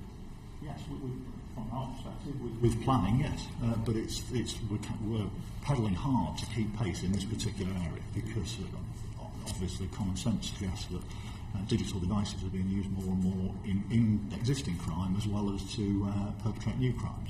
So we are pedalling hard, and given that you have to put your experts through a period of training and you have to constantly refresh your technology that underpins the examinations and downloads that they do, it's not easy to keep pace, which is why I think a more orderly approach and a more collaborative approach to manage resources across the country, be it private sector and the police, is a better strategic way of doing things for the good of the criminal justice system, I have to say. And what we are seeing, we've mentioned that digital services has never been part of the national framework. The national framework brought that discipline of procurement that I talked about, albeit it's reaching a sell-by date. We're seeing police forces and other law enforcement agencies outside of the police service commissioning tenders that aren't necessarily even requiring accredited providers, and almost like reverse auctions and price terms and totally the wrong set of drivers for something that's ultimately going to affect somebody's liberty. Yeah. Well, this kind of touches on the final question, and this is my final question. In the past, there's been some concerns about procurement arrangements producing a fragmented forensic service, where different types of tests are sent out to different providers, and no provider has an overview of the entire case. Will the new arrangement make that less or more likely in the future? And whatever the answer is, does it really matter? It does matter. Absolutely it matters. I think what we have seen, I think probably if we wind the clock back 4 or 5 years, the fragmentation from a provider's point of view was, in some regions and some forces, quite extreme and quite damaging to the quality of the work that could potentially be achieved. I think we have matured as a market together in that respect. So most forces, maybe not all, but most forces would now make an attempt to send a whole case to one provider, certainly within a particular evidence type. Where we've got some work to do, Dr. Sully's mentioned a study on sex offences, for example. In a typical sex offence forensic investigation, you've got some biological work looking at body fluids, but you might have a toxicology aspect if there's been some mind-affecting drugs used or date rape drugs, that kind of thing. And what sometimes happens is you'll get the biology case submitted to one particular organisation and the toxicology submitted to another. And therefore you end up with a little bit of separation in terms of taking an overarching whole case view from the expert witness perspective. But I think it is improving in terms of case fragmentation. And some regions of the country in their procurement have been ahead of the curve. So the North East region, for example, have chosen to work with one organisation, as we see in this particular case, and that's one of the reasons they would cite, actually, to get a joined-up approach so that the expert who is allocated that particular case can take a whole case view and give an opinion based on all the facts. Brilliant. Thank you very much. Thank you. I mean, the strategy doesn't say exactly what the framework will be. You mentioned this uncertainty, but it does mention one option as this partnership approach, which you just outlined, giving the North East as an example. I mean, Dr. Tully has said that she thought it would be helpful if there was more partnership going on for exactly the reasons I think that you've outlined, about having more sort of overall views of cases. Do you think that would be a positive way for this framework to progress, having more of an emphasis on partnership, or are there other priorities which you would like to see which I start to see? Well, I would say partnership because we're doing it. Yes. Does that work for everybody, or is it, I think in one form or another, and I think I agree with Debbie that there will be people who will move at different speeds in terms of that particular model. And there is a different model in the North East where they have an embedded provider within a facility. So we have got different operating models across the country. But I think the key elements of this are that maturing the commercial relationship, so we don't get into kind of bean counting, if you like. Also, in doing that, we are working collaboratively with the commercial sector. And I think also Tom's point about longevity, I think short tender cycles do not assist us in making change or actually improving the efficiency of services. So I think there's some general principles here that apply to, if you like, the commercial relationships that I think we're all signed up to. I'd also make one other point. I think recognising within the strategy that actually a stable market is not an end in itself. At the end of the day, forensic science, in whatever form it takes, needs to support efficient use of science in the criminal justice system. And in some areas that may mean that we reduce capability and increase in others. So the market and certainly the organisations within police forces may have to change substantially as science and technology changes. Yes. On the issue about should the framework be very specific about requiring partnerships as part of the national approach, or do you think that there will just be different needs for different police forces? There'll be different needs. I think it's difficult to prescribe a mindset, and I think the partnership collaborative approach is a mindset, and I think that's got to then be linked to the achievement of common goals, be that detection of crime, be it being a stable profit-making business for the private sector, and the success of this whole sector will be if those two can come together. If we can provide value for money, crime detecting services, and a profitable, sustainable business for us as suppliers, then that's sustainable as a business in a sector. And we're not there yet, but the step towards partnership, the step towards longer-term contracts where there's gain sharing and a more outcome-based focus rather than the price of a test will take us there. And I think the strategy, we'll perhaps come on to innovation in a minute and maybe shouldn't stray into it now, but innovation's key. And we innovate, it's just that the route to market for some of our innovations needs refining, and we need to do that together. Thank you. So there's a timetable that's been agreed for the accreditation of police in-house forensic services. But how much of a challenge is it going to be to get all of the services up to speed in the regulator's timetable?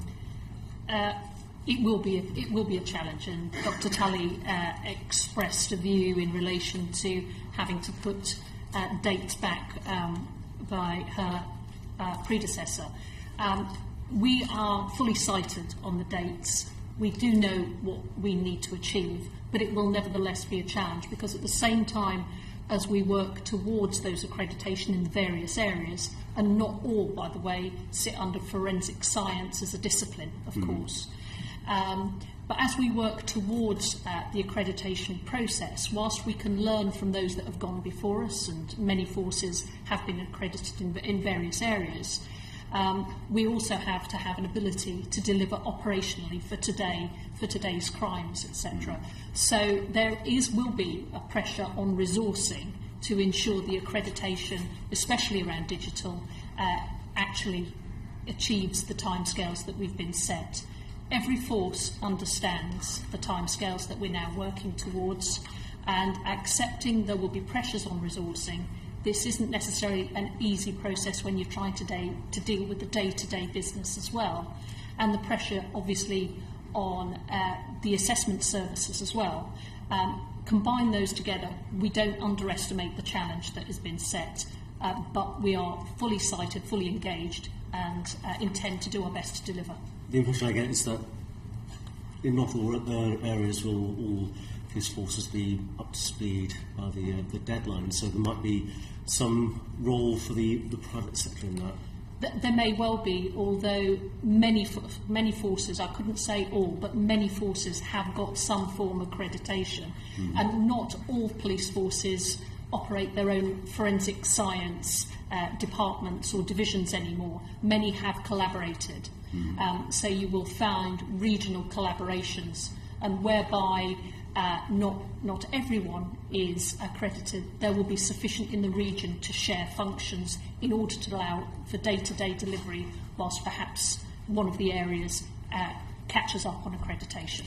Dr. Pearce, do you have any concerns about perhaps the capacity of the private sector to take on this work and the nature of the work? It's kind of it might be for a very short period, and if the private sector has to invest in equipment and training and people in that short period, it might be quite challenging. Very. I mean, we'd have to work together about. We couldn't be an overspill facility, or any private sector organisation couldn't support a short-term surge in demand by investing in people or platform or equipment. So that's something we'd have to work together on. And this goes back to the certainty versus sustainability. It's the certainty side. So if there's going to be a short-term requirement placed on the private sector, let's talk early, let's talk appropriate under commercial arrangements underpinning, let's talk joint investment maybe. So it's that dialogue that we need to have in that sort of situation. And it obviously creates challenges for the innovation side of things. Absolutely, yes. Short time horizons. Yes. Chief Constable, with the if the forensic science regulator is given statutory powers, do you think there'll be much of a practical difference for police forces? I think it's the only way to ensure compliance and to ensure standards are achieved. For police forces, I think we probably operate under an ability to understand what standards mean, and therefore, whilst we may not feel like it, we are a compliant organisation in the main when standards have been set. So from my point of view, not only in policing but the wider marketplace, I think that statutory footing would help with that compliance debate, and we could all be assured then of the standards and the safeguards and mechanisms around for the whole of the criminal justice system. Thank you, Mr. Wilson. Yes, I think it certainly protects the criminal justice system, the whole process. I think it's important that all organisations are accredited, both large, small, and the police as well. And I think it will give the regulator powers to obviously deal with poor performance. And where standards are falling or dropping, the regulator can then stand in and make decisions of maybe closing a facility or closing a particular line or practice. So I think it is important that the regulator does have that power. Do you think accreditation of in-house police services will increase the costs and therefore make external providers more attractive, or will it increase the standard of in-house work and thereby make it more difficult for external services to win work? There's no doubt it will increase the cost, and laboratories like ourselves who are fully accredited, it has increased our costs significantly, so there is a cost to accreditation. However, on the other side of the coin, it does mean then that the work that is going into the criminal justice system is of a very, very high standard, and therefore it has some credibility associated with it. So there is a cost, but there's also a downstream benefit as well. And I suppose as police forces look to see whether they want to enter the in-house market, they need to weigh up those costs and see whether it's beneficial to do the work in-house to the same standard as the external providers. There's a point, a strategic decision to be made around if the police are going to accredit themselves to do exactly what the providers do, then quite clearly there'll be competition, and the external market will struggle to effectively compete with its customer, which is an incredible position to be in.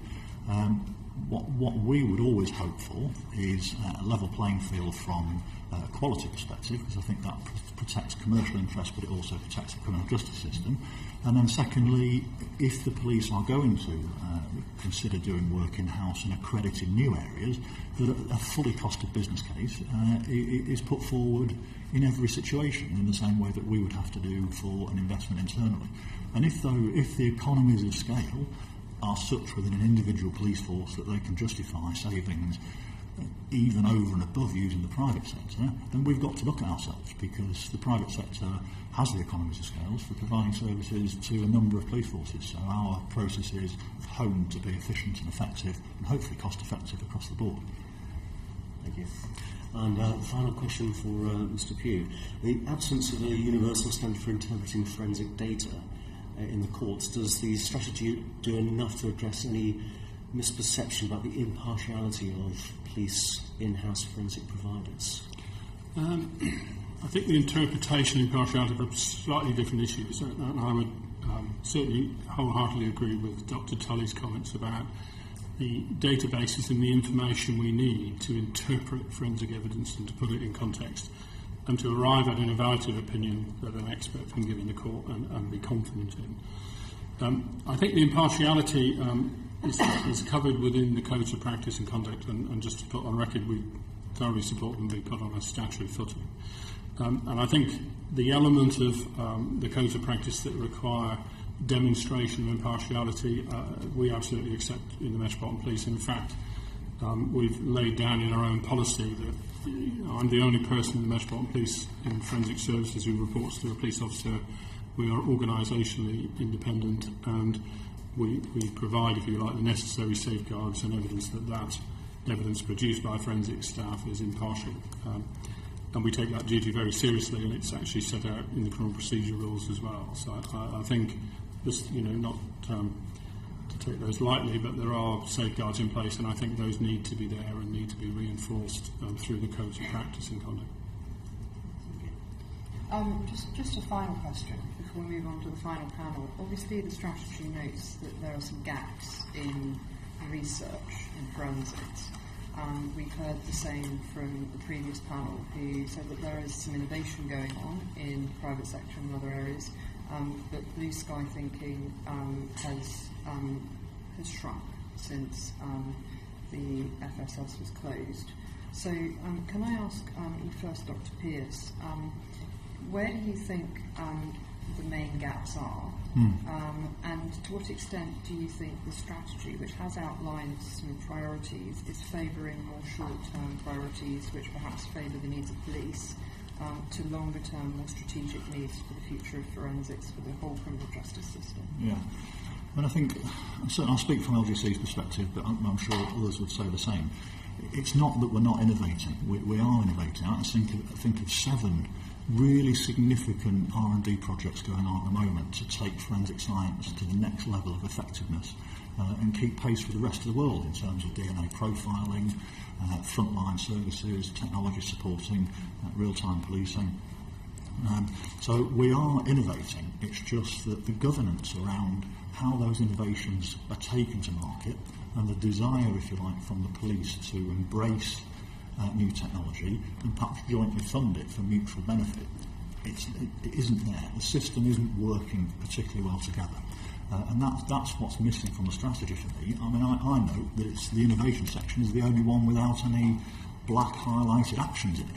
I mean, that's just very, very saddening to see that we can't come up with any sort of recommendations about how we can work together to foster maybe some blue sky research, which could be done in academia, but it is being done in the private sector. I really do take issue with the fact that we're not innovating, we're just focusing on the short term. What we're struggling with is to see and get that collective application for research funding, be that in the UK or through perhaps European funding, and the joint writing of business cases to illustrate how we'll both benefit in terms of detections and deployment of technology and creating a sustainable product development pipeline, if you like, within the private sector. That's what's missing, and it's a real shame. So as a company, do you apply for R&D tax credits? Yes, we do. And are you able to access any sort of funding streams through Innovate UK or EPSRC or any of those routes? Yeah, so we have people in place to identify sources of funding. We are currently engaged with a number of police forces around the country about working together to form the right type of consortium to access funding for real leading edge research on body fluid identification, phenotyping, all of the topics of the moment that are affecting and taking forward forensics globally. We can do in this country, and we've got the expertise to take forward. What we collectively need to do is to buy into doing that, achieve the funding, and make sure that there's a return on investment at the end of the day. And what about partnerships with universities? Because obviously industry-university partnership is one of the ways in which Absolutely. sort of the more blue sky end of the research can be driven forward in a more cost-effective way. Yes, absolutely. And we see that in other sectors. And unfortunately, LGC provides science services to other sectors, and we have 90 plus contractual type partnerships with academic organisations, and are starting to see that happen in forensics as well. And that's a really positive story. We're also seeing customers, police service, also partnering with universities. So I think we all bring the relevant experience at each of the stages of a product development cycle, if you like. The academics are very good at the blue sky method development. We bring a commercialisation focus and a scalability expertise to that, and the end users, the customer, are advising all the way through about whether what we're trying to innovate and what we're developing is going to have practical application and is worth investing in. So you can't, each of those three parties can't work in isolation. Mr. Fury, see you nodding. Yes, I very much think it is frustrating. We have a strategic alliance with King's College in London. We have made a number of bids to the research councils.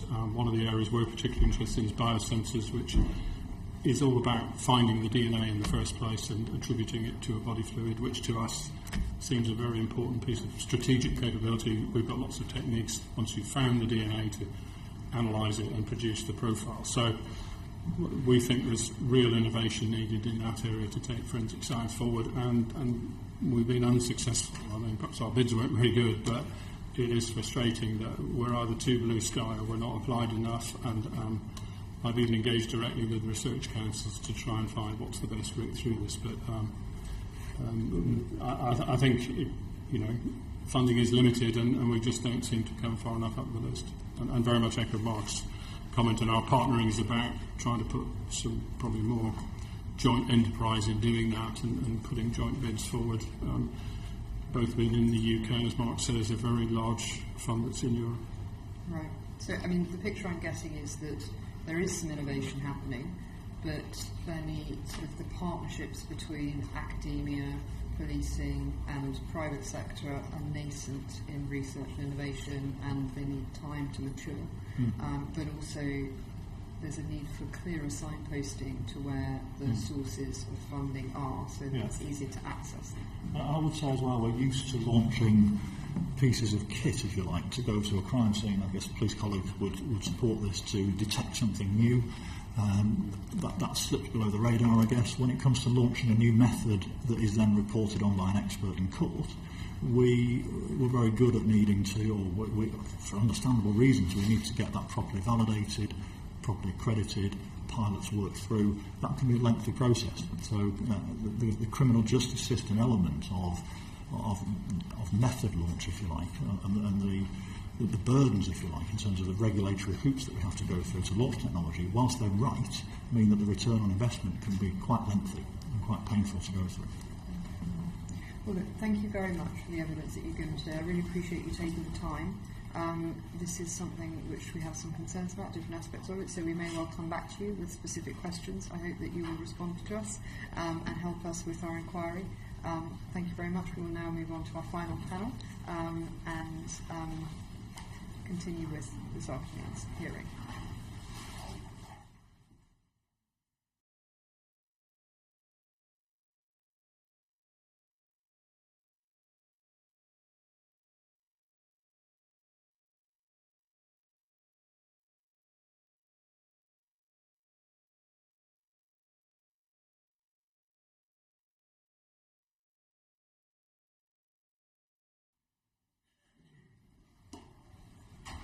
So So good afternoon. Thank you for waiting. I've seen you sitting patiently through the evidence, so you will have heard the views of your predecessors at the table. Can I start, Ms. Callum, with a question about why it took so long for the strategy to appear? Obviously, it was promised by the end of 2013, and it was promised as a joint forensics and biometric strategy. We are now in 2016, and we have a forensic strategy, and we're still awaiting the biometric strategy.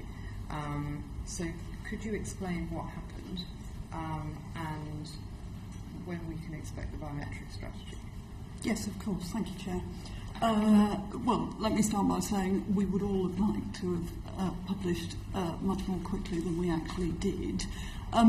I was quite struck listening to the previous speakers, actually, that the reasons that it took us so long to get to the point of publication actually came out quite clearly this afternoon.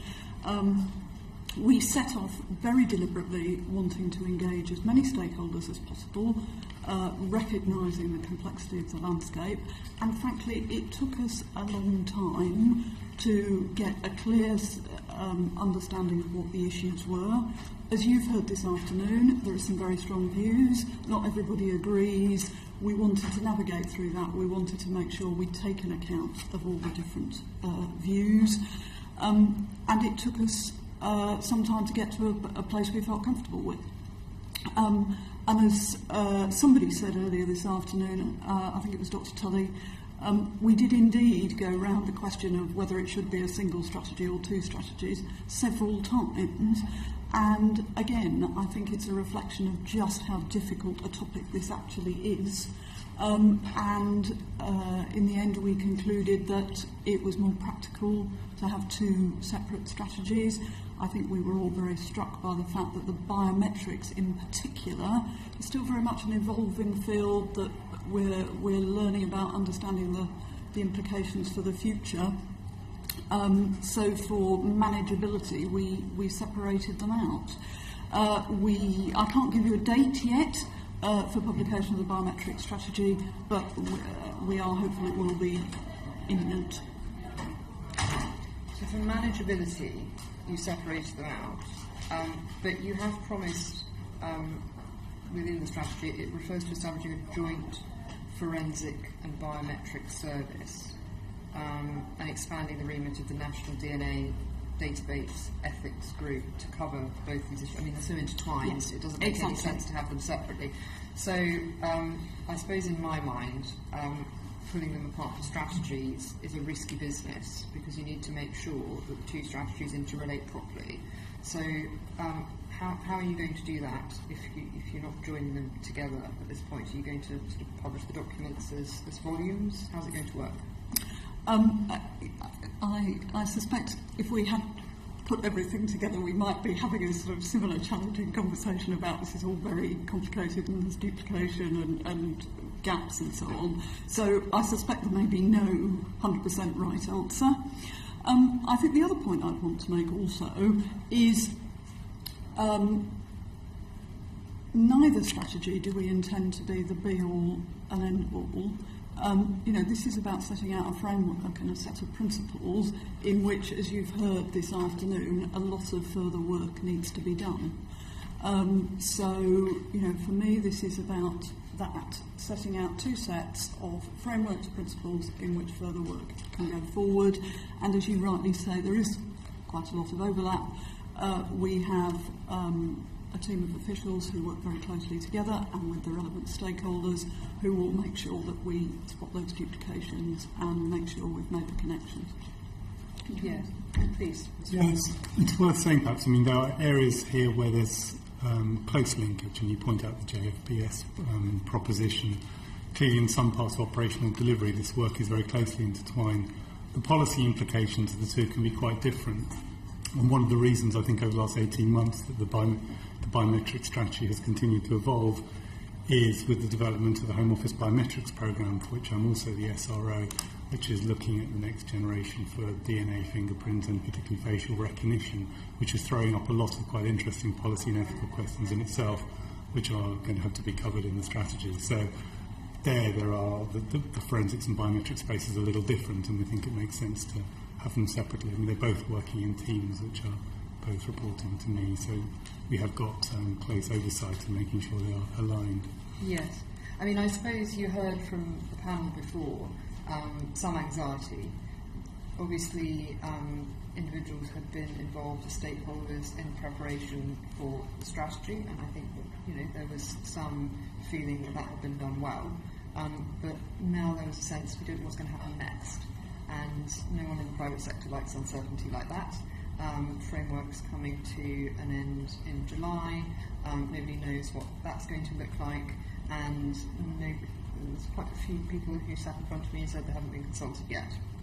And so if we don't know when the biometric strategy is going to come, and the context of that's unknown, if there's a lot that's been left unspoken, and it has, in the strategy, and that people haven't been consulted yet, and we have a framework that's coming to an end in July, I suppose what's the strategy for ending the uncertainty? Who would like to answer that? Well, there's quite a lot of uncertainty that it is simply not within our gift to end. I mean, the other thing that struck me listening this afternoon was the changing context in which we are trying to do this. I mean, colleagues talked about the changing nature of crime, therefore the changing nature of demand on forensic services. You heard about the increase in demand for digital forensics, in contrast to some other areas where perhaps demand is declining. So there are some areas of uncertainty and change here that we simply cannot do anything about. And going back to my point about the strategy being a set of principles and a framework, it's designed to help us work through that. In terms of the national approach that you've heard a lot about, and the joint forensics and biometric service that we've also touched on, there needs to be a series of engagement to work out what the options are. The Chief Constable talked about the scoping workshops. Absolutely, the stakeholders that you've heard from today and a range of others must be involved in that. That work is underway. It will take a bit of time for it to come to fruition. I mean, the evidence we heard was that the last workshop is shortly, next week or something, and stakeholders haven't been invited to those, including the regulator, which doesn't sound optimum to me. And of course, there are the things which are in your control are consulting people for the framework, a new framework which expires in 2 months' time, and setting a date for statutory powers for the regulator, none of which have been included in the strategy. So I accept that the nature of the market is not within your control, but the nature of government business is. And so, I mean, I just wonder what are the next steps for those aspects of the strategy. Yeah. So, on the statutory powers point, ministers have confirmed that the forensics science regulators' powers will become statutory. We are in the process of looking for a suitable vehicle for that. As soon as the parliamentary timetable allows that, then obviously we will push that forward. So there's work ongoing on that. I don't have, I'm afraid, the details of the various workshops and who's leading those. Stephen, I don't know if you know. Yeah, I mean, I think it's worth stressing here the whole work on the Joint Forensics and Biometric Service is extremely early days. It's literally only been going on for a month or two. And at the moment we have a joint Home Office and policing virtual team, if you like, that will come to policing and PCCs with a sense of what the options and what the propositions are.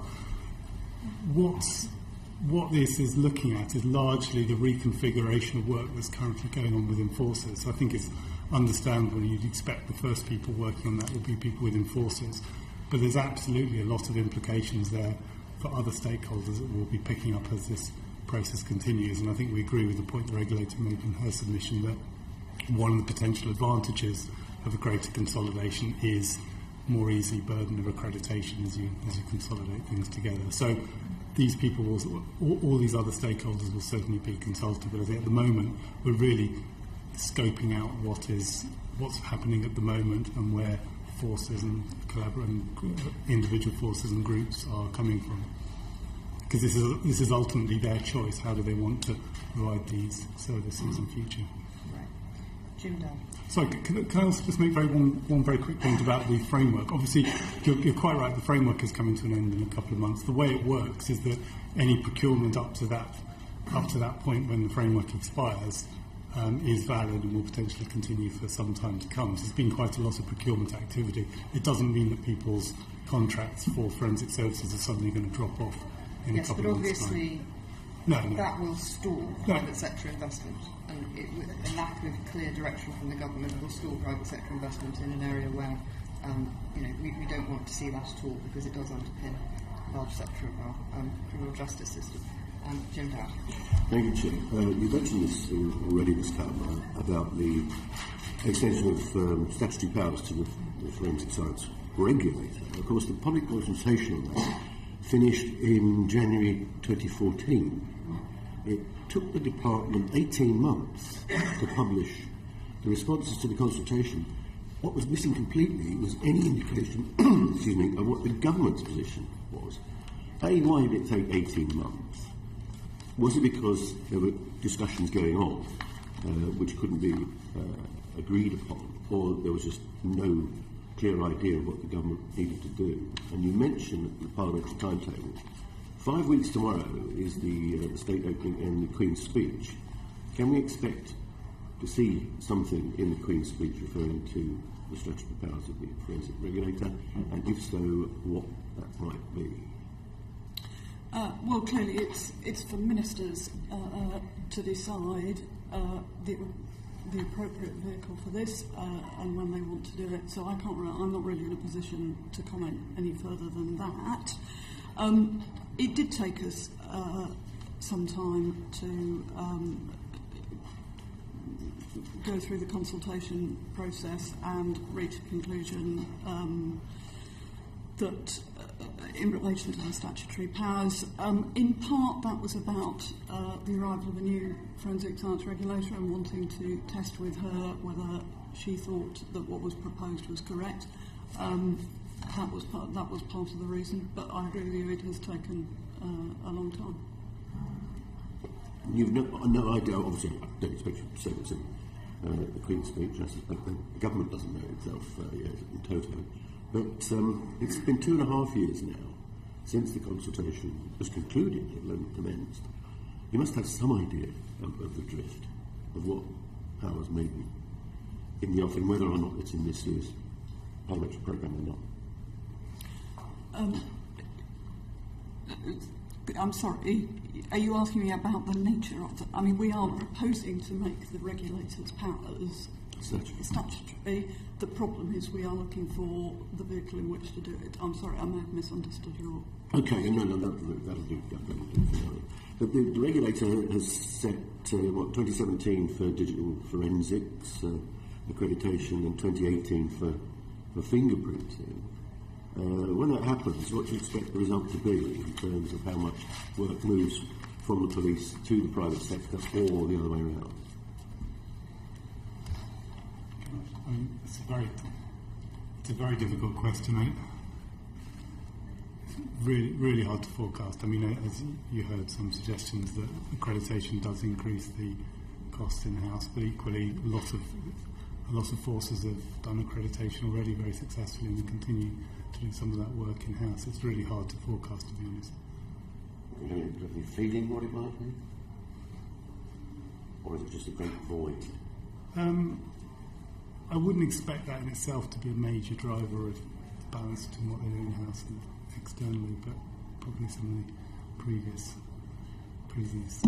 witnesses have been better. I'll put that down as a definite maybe then. Thank you. Chris Green. Thank you. The strategy says the reforms will be proposed and delivered by police forces, and that plans are being scoped out. Some forensic providers have expressed concerns that the exclusion from this process and the forensic science regulator has not been consulted. How the needs of the wider forensic community being communicated and considered in these still developing plans? Does anyone want to? I mean, I think what we're doing in the first instance here, as I said, is coming up with working with forces to help clarify their thinking about what's the best way of, say, reconfiguring the work they're currently doing themselves in-house.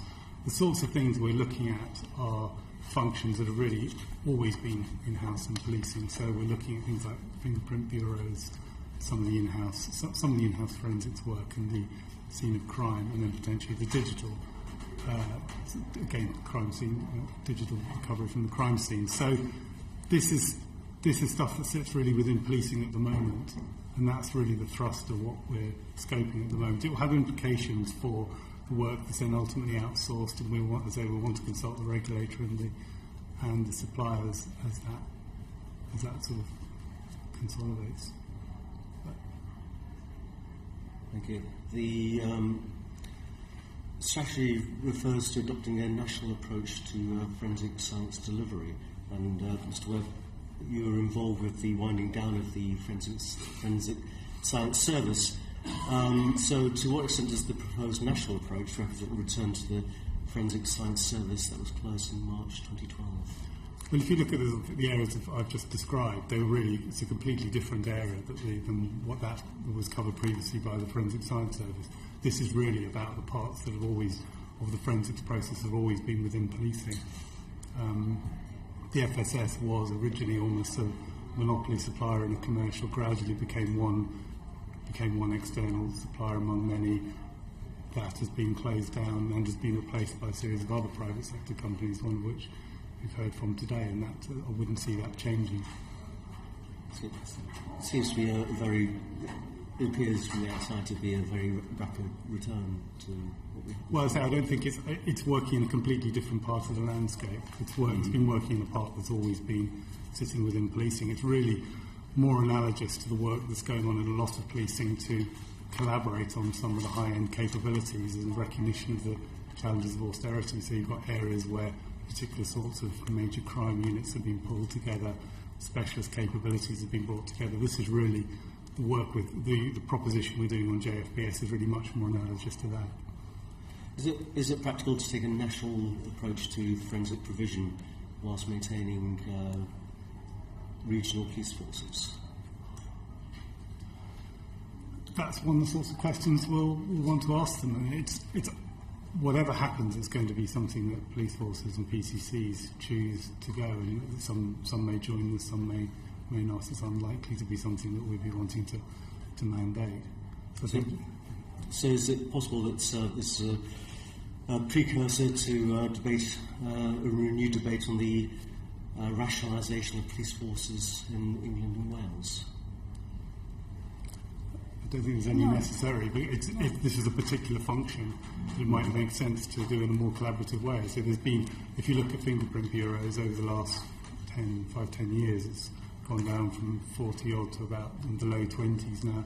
There's been a process, and you've heard also a number of forensic collaborations in different regions. This is really taking that process, and that's independent really of discussions about numbers of forces. And I think, if I may, when we talk about a national approach, we've talked about the amount of work that is still needed to be done to scope out quite what this will look like. But I think it's worth just making the point which there are various things wrapped up in that label of a national approach. So there are some things that clearly need to be national: the standards, the regulation, the DNA database.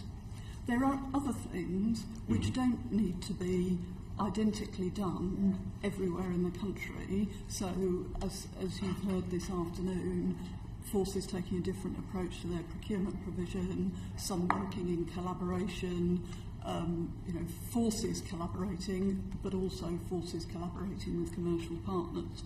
So I think it's helpful just to break out a little bit what we actually are talking about when we use that term of taking a national approach. Picking up on the procurement aspect, are there any concerns about, in terms of the procurement of different services going to different providers, so that no single provider has an overview of all the evidence being looked at? There's been some discussion just for a long time, and we welcome the work that the regulator is doing to look at if there are problems in particular cases. I think overall, you've got to look at the way that, if you look at the way the framework has operated since it came in 2008, you're talking about 40% reduction in price, 50% reduction in turnaround times. You've had some very, very significant improvements that are being driven out through this approach. I think the view is now that's probably many of the benefits you're going to get squeeze out of this have probably been achieved now, and many forces are looking at a different approach. I mean, we haven't seen evidence of this, but I'm not saying it hasn't happened. We say we welcome the regulator's review of some cases. Mm-hmm. So the strategy speaks of moving the current fragmented arrangements to a nationally organised system. But are there current procurement models that work well and should be preserved? Is there anything you'd highlight in that regard? Well, there are existing models, as you heard earlier, and when I was in charge of the process of winding down the FSS, actually forces even then were doing things quite differently. Many of them were following the national framework and recompeted the FSS work according to that. In some areas in the Met, quite a lot of FSS work or staff were TUPE'd in, and in the North East, as you heard, there was a kind of early version of this partnership with one of the suppliers. We will be looking at those models because, as I say, as part of scoping the options for consolidating things in a JFPS, one of the issues we will want to discuss is partnership and how you then procure the continuing support you get from external forensic providers. And a final question. Written evidence submitted to us has highlighted a case where the Crown Prosecution Service have engaged a consultant for the interpretation of forensic evidence. So how will the government ensure that a proposed joint forensic and biometric service processes all the skills and resources that it requires to avoid having to resort to the use of unaccredited consultants? Well, I think one of the potential advantages of this approach would, as I say, I think it will make accreditation easier to deliver. What's one of the advantages of potential consolidations? I think it would potentially deliver that more quickly. I mean, recognising that, because the regulator said earlier, it's not, even when you're a non-accredited, providing you're working with enough, you can demonstrate you're working in a framework of using validated technology. It's not necessarily, it doesn't mean you can't give evidence in court, but clearly the target has now been set and we want to do everything possible to meet that. Thank you. Derek Thomas. You would have heard earlier, because you're in earlier, that the forensic strategy commits to reviewing the governance structure of forensic science. So can you add to what was said earlier about who's doing that review and what changes to the governance structure you're anticipating, please? So the Home Office is taking the lead on looking at the governance. There is in the strategy a diagram of the governance, which is, I think, broadly where we will end up. I think picking up on the earlier conversations this afternoon, one of the things we will want to do is absolutely make sure we have all the right stakeholders engaged in the Forensic Policy Group. We do already have the MOJ, the CPS. I think we have the judiciary represented as well, although I would need to double check that. But we will want to make sure we've got the full set of interested stakeholders properly engaged.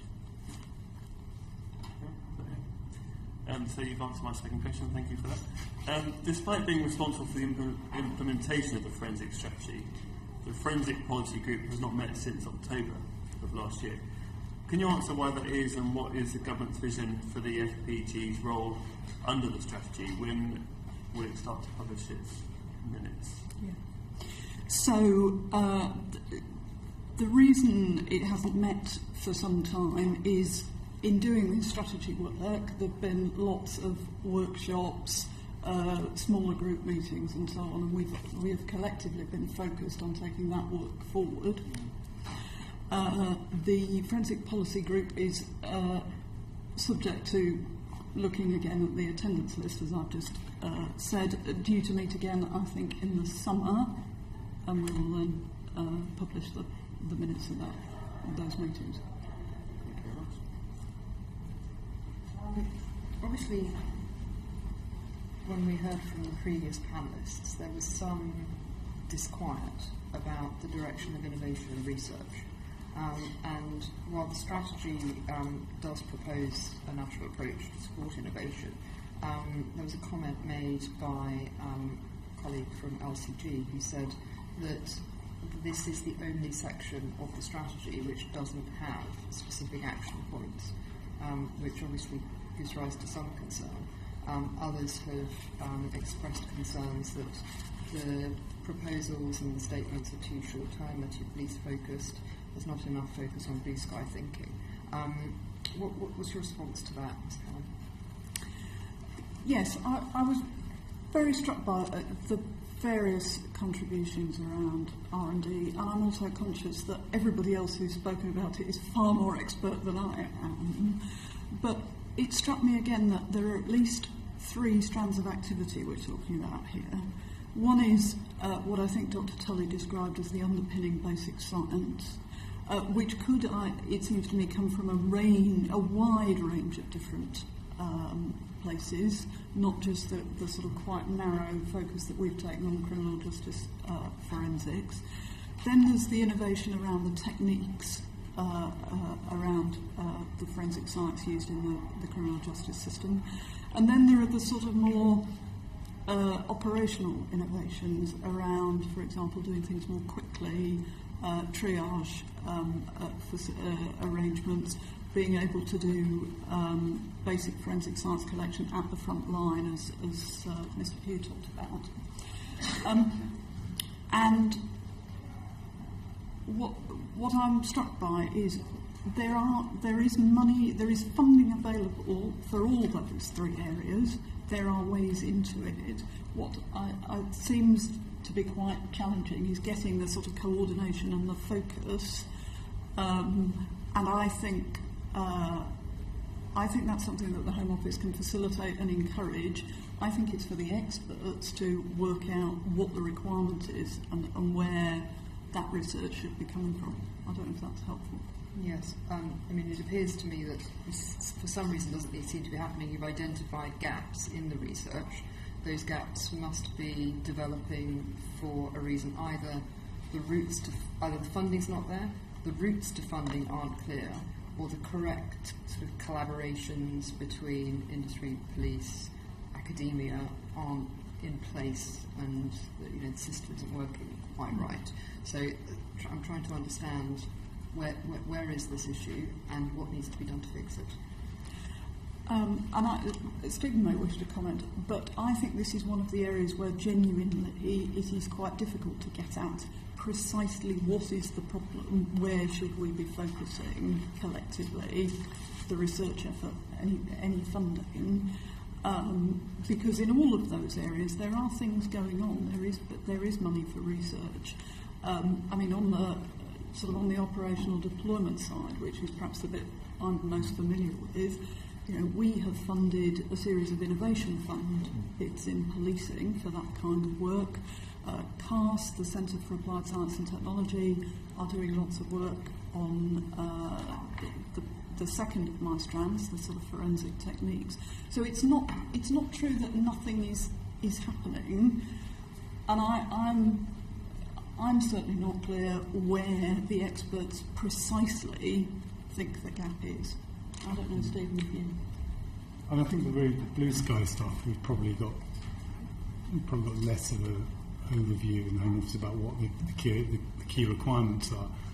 I think, as Mary said, some of the operational deployment stuff, there has actually been quite a lot of money. It's been over $1 million on innovation funds, particularly around rapid DNA techniques, and we're doing a little more to pull together what's known about which techniques work and what business changes will be necessary to make the most of it.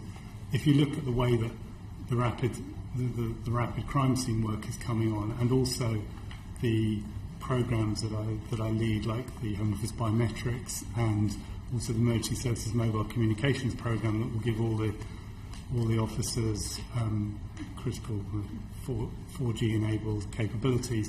There's extremely exciting opportunities there to have fully mobile capabilities that can then check in real time with your databases, and then potentially lead to crimes being solved in a matter of hours, rather than the enormous cost that's incurred if you then have a sort of 2-3 week process of building up a file. So I think that's one of the areas we've been particularly looking at in the Innovation Fund and potentially in the Transformation Fund that's been provided for policing in the spending review period. We will need to reflect on some of the challenges around getting research funding and what more we can do at the blue skies end. Okay. But I think it's probably over the last couple of years there's been rather more funding going into maybe at least applied innovation than we've had before. Okay, it's not this isn't a problem that I'm getting from the experts. This is from your own strategy, which says that currently the forensic market does not sufficiently incentivise investment in research and development, as relatively short-term commercial contracts and the lack of clarity over requirements combine to create uncertain prospects for turning ideas into commercially viable projects or services. And later it says there are areas of research that could be of benefit to the CJS, but which have very limited prospects of generating return on investment for the private sector. A national approach for the forensic service delivery could generate significant savings, which could be recycled into prioritized research. Just doesn't say how it could be done. And so it's saying that there are gaps, there are issues there. It's not clear where the gaps are and how they can be filled in, because there aren't any actions here. So that's the question I'm asking. Mr. Webb? Yeah, there is clearly a challenge for external market size we're talking about to do a very large amount of R&D, and there is, again, as one of the previous witnesses said, there is R&D going on. I think we've always recognised we probably need to look further afield into research councils, into the universities. You've heard about the Leverhulme money that will also be very valuable. One of the propositions of JFPS would indeed be, if you can drive further efficiencies in part of the field, that could potentially be recycled, and that's one of the things we'll want to put to chiefs and PCCs, to say, this is if you brought a larger collaborative organisation like this, part of its money could indeed go into research and ending proper trials and speeding up the rollout of new techniques and technologies. So it is. Will there be much benefit for police forces in doing blue skies thinking into forensics? I suspect that's more likely to be at the applied end again. And what's quite hard to judge is where is the most pressing need. Is it at the blue end or is it at the applied end? Because there's a sense that there could be an enormous prize, particularly if you can get really rapid identification of the crime scene and then converting that into outcomes very quickly. And that's the technology for that is probably there or thereabouts, but it's a huge business process challenge. Yeah, this is my last question, but I just want to quote to you some of the written evidence that we received from the regulator. She says that in her annual report she identified the risk that commissioning of forensic science work, which is currently almost exclusively within policing, may not always be meeting the needs of the CJS as a whole. And in her view, that the strategy misses the opportunity to reduce that risk.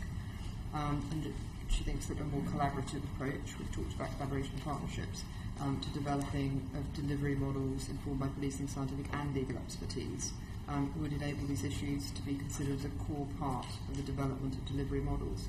So I suppose the concern is, in discussing the consultation with wider partners and the direction of the framework, is whether this issue is going to be addressed, because a lot of the language which has been used in this particular panel has started really with the needs of the police, as where forensic science is currently commissioned from, which I understand that it is currently commissioned there. But the question is that where the strategy should be going in the future? Because is that ideal, or could it be improved upon? I think that's a very good question. And it seems to me this is part of the wider transformation of policing and CJS as a whole.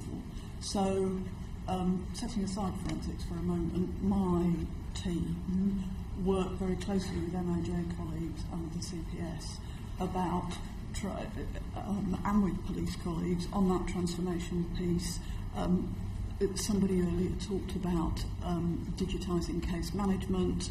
There's a whole range of transformation programmes across the CPS and the court service, in which, of course, it's crucial that the police are properly engaged so that we get to a CJS that genuinely starts with the offence and is a sort of seamless process through the whole of the CJS, through policing, through the CPS, through the courts and so on. And this strikes me as a much sort of narrower example of exactly the same challenge.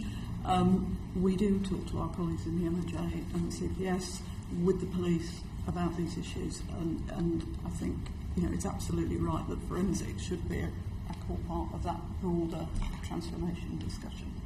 And there are various bits of governance where we can do that. We've talked about the ones that appear in the forensic strategy. There is also the Criminal Justice Board that the Justice Secretary chairs. If we felt the need, we could take these kinds of issues there for that cross-community discussion.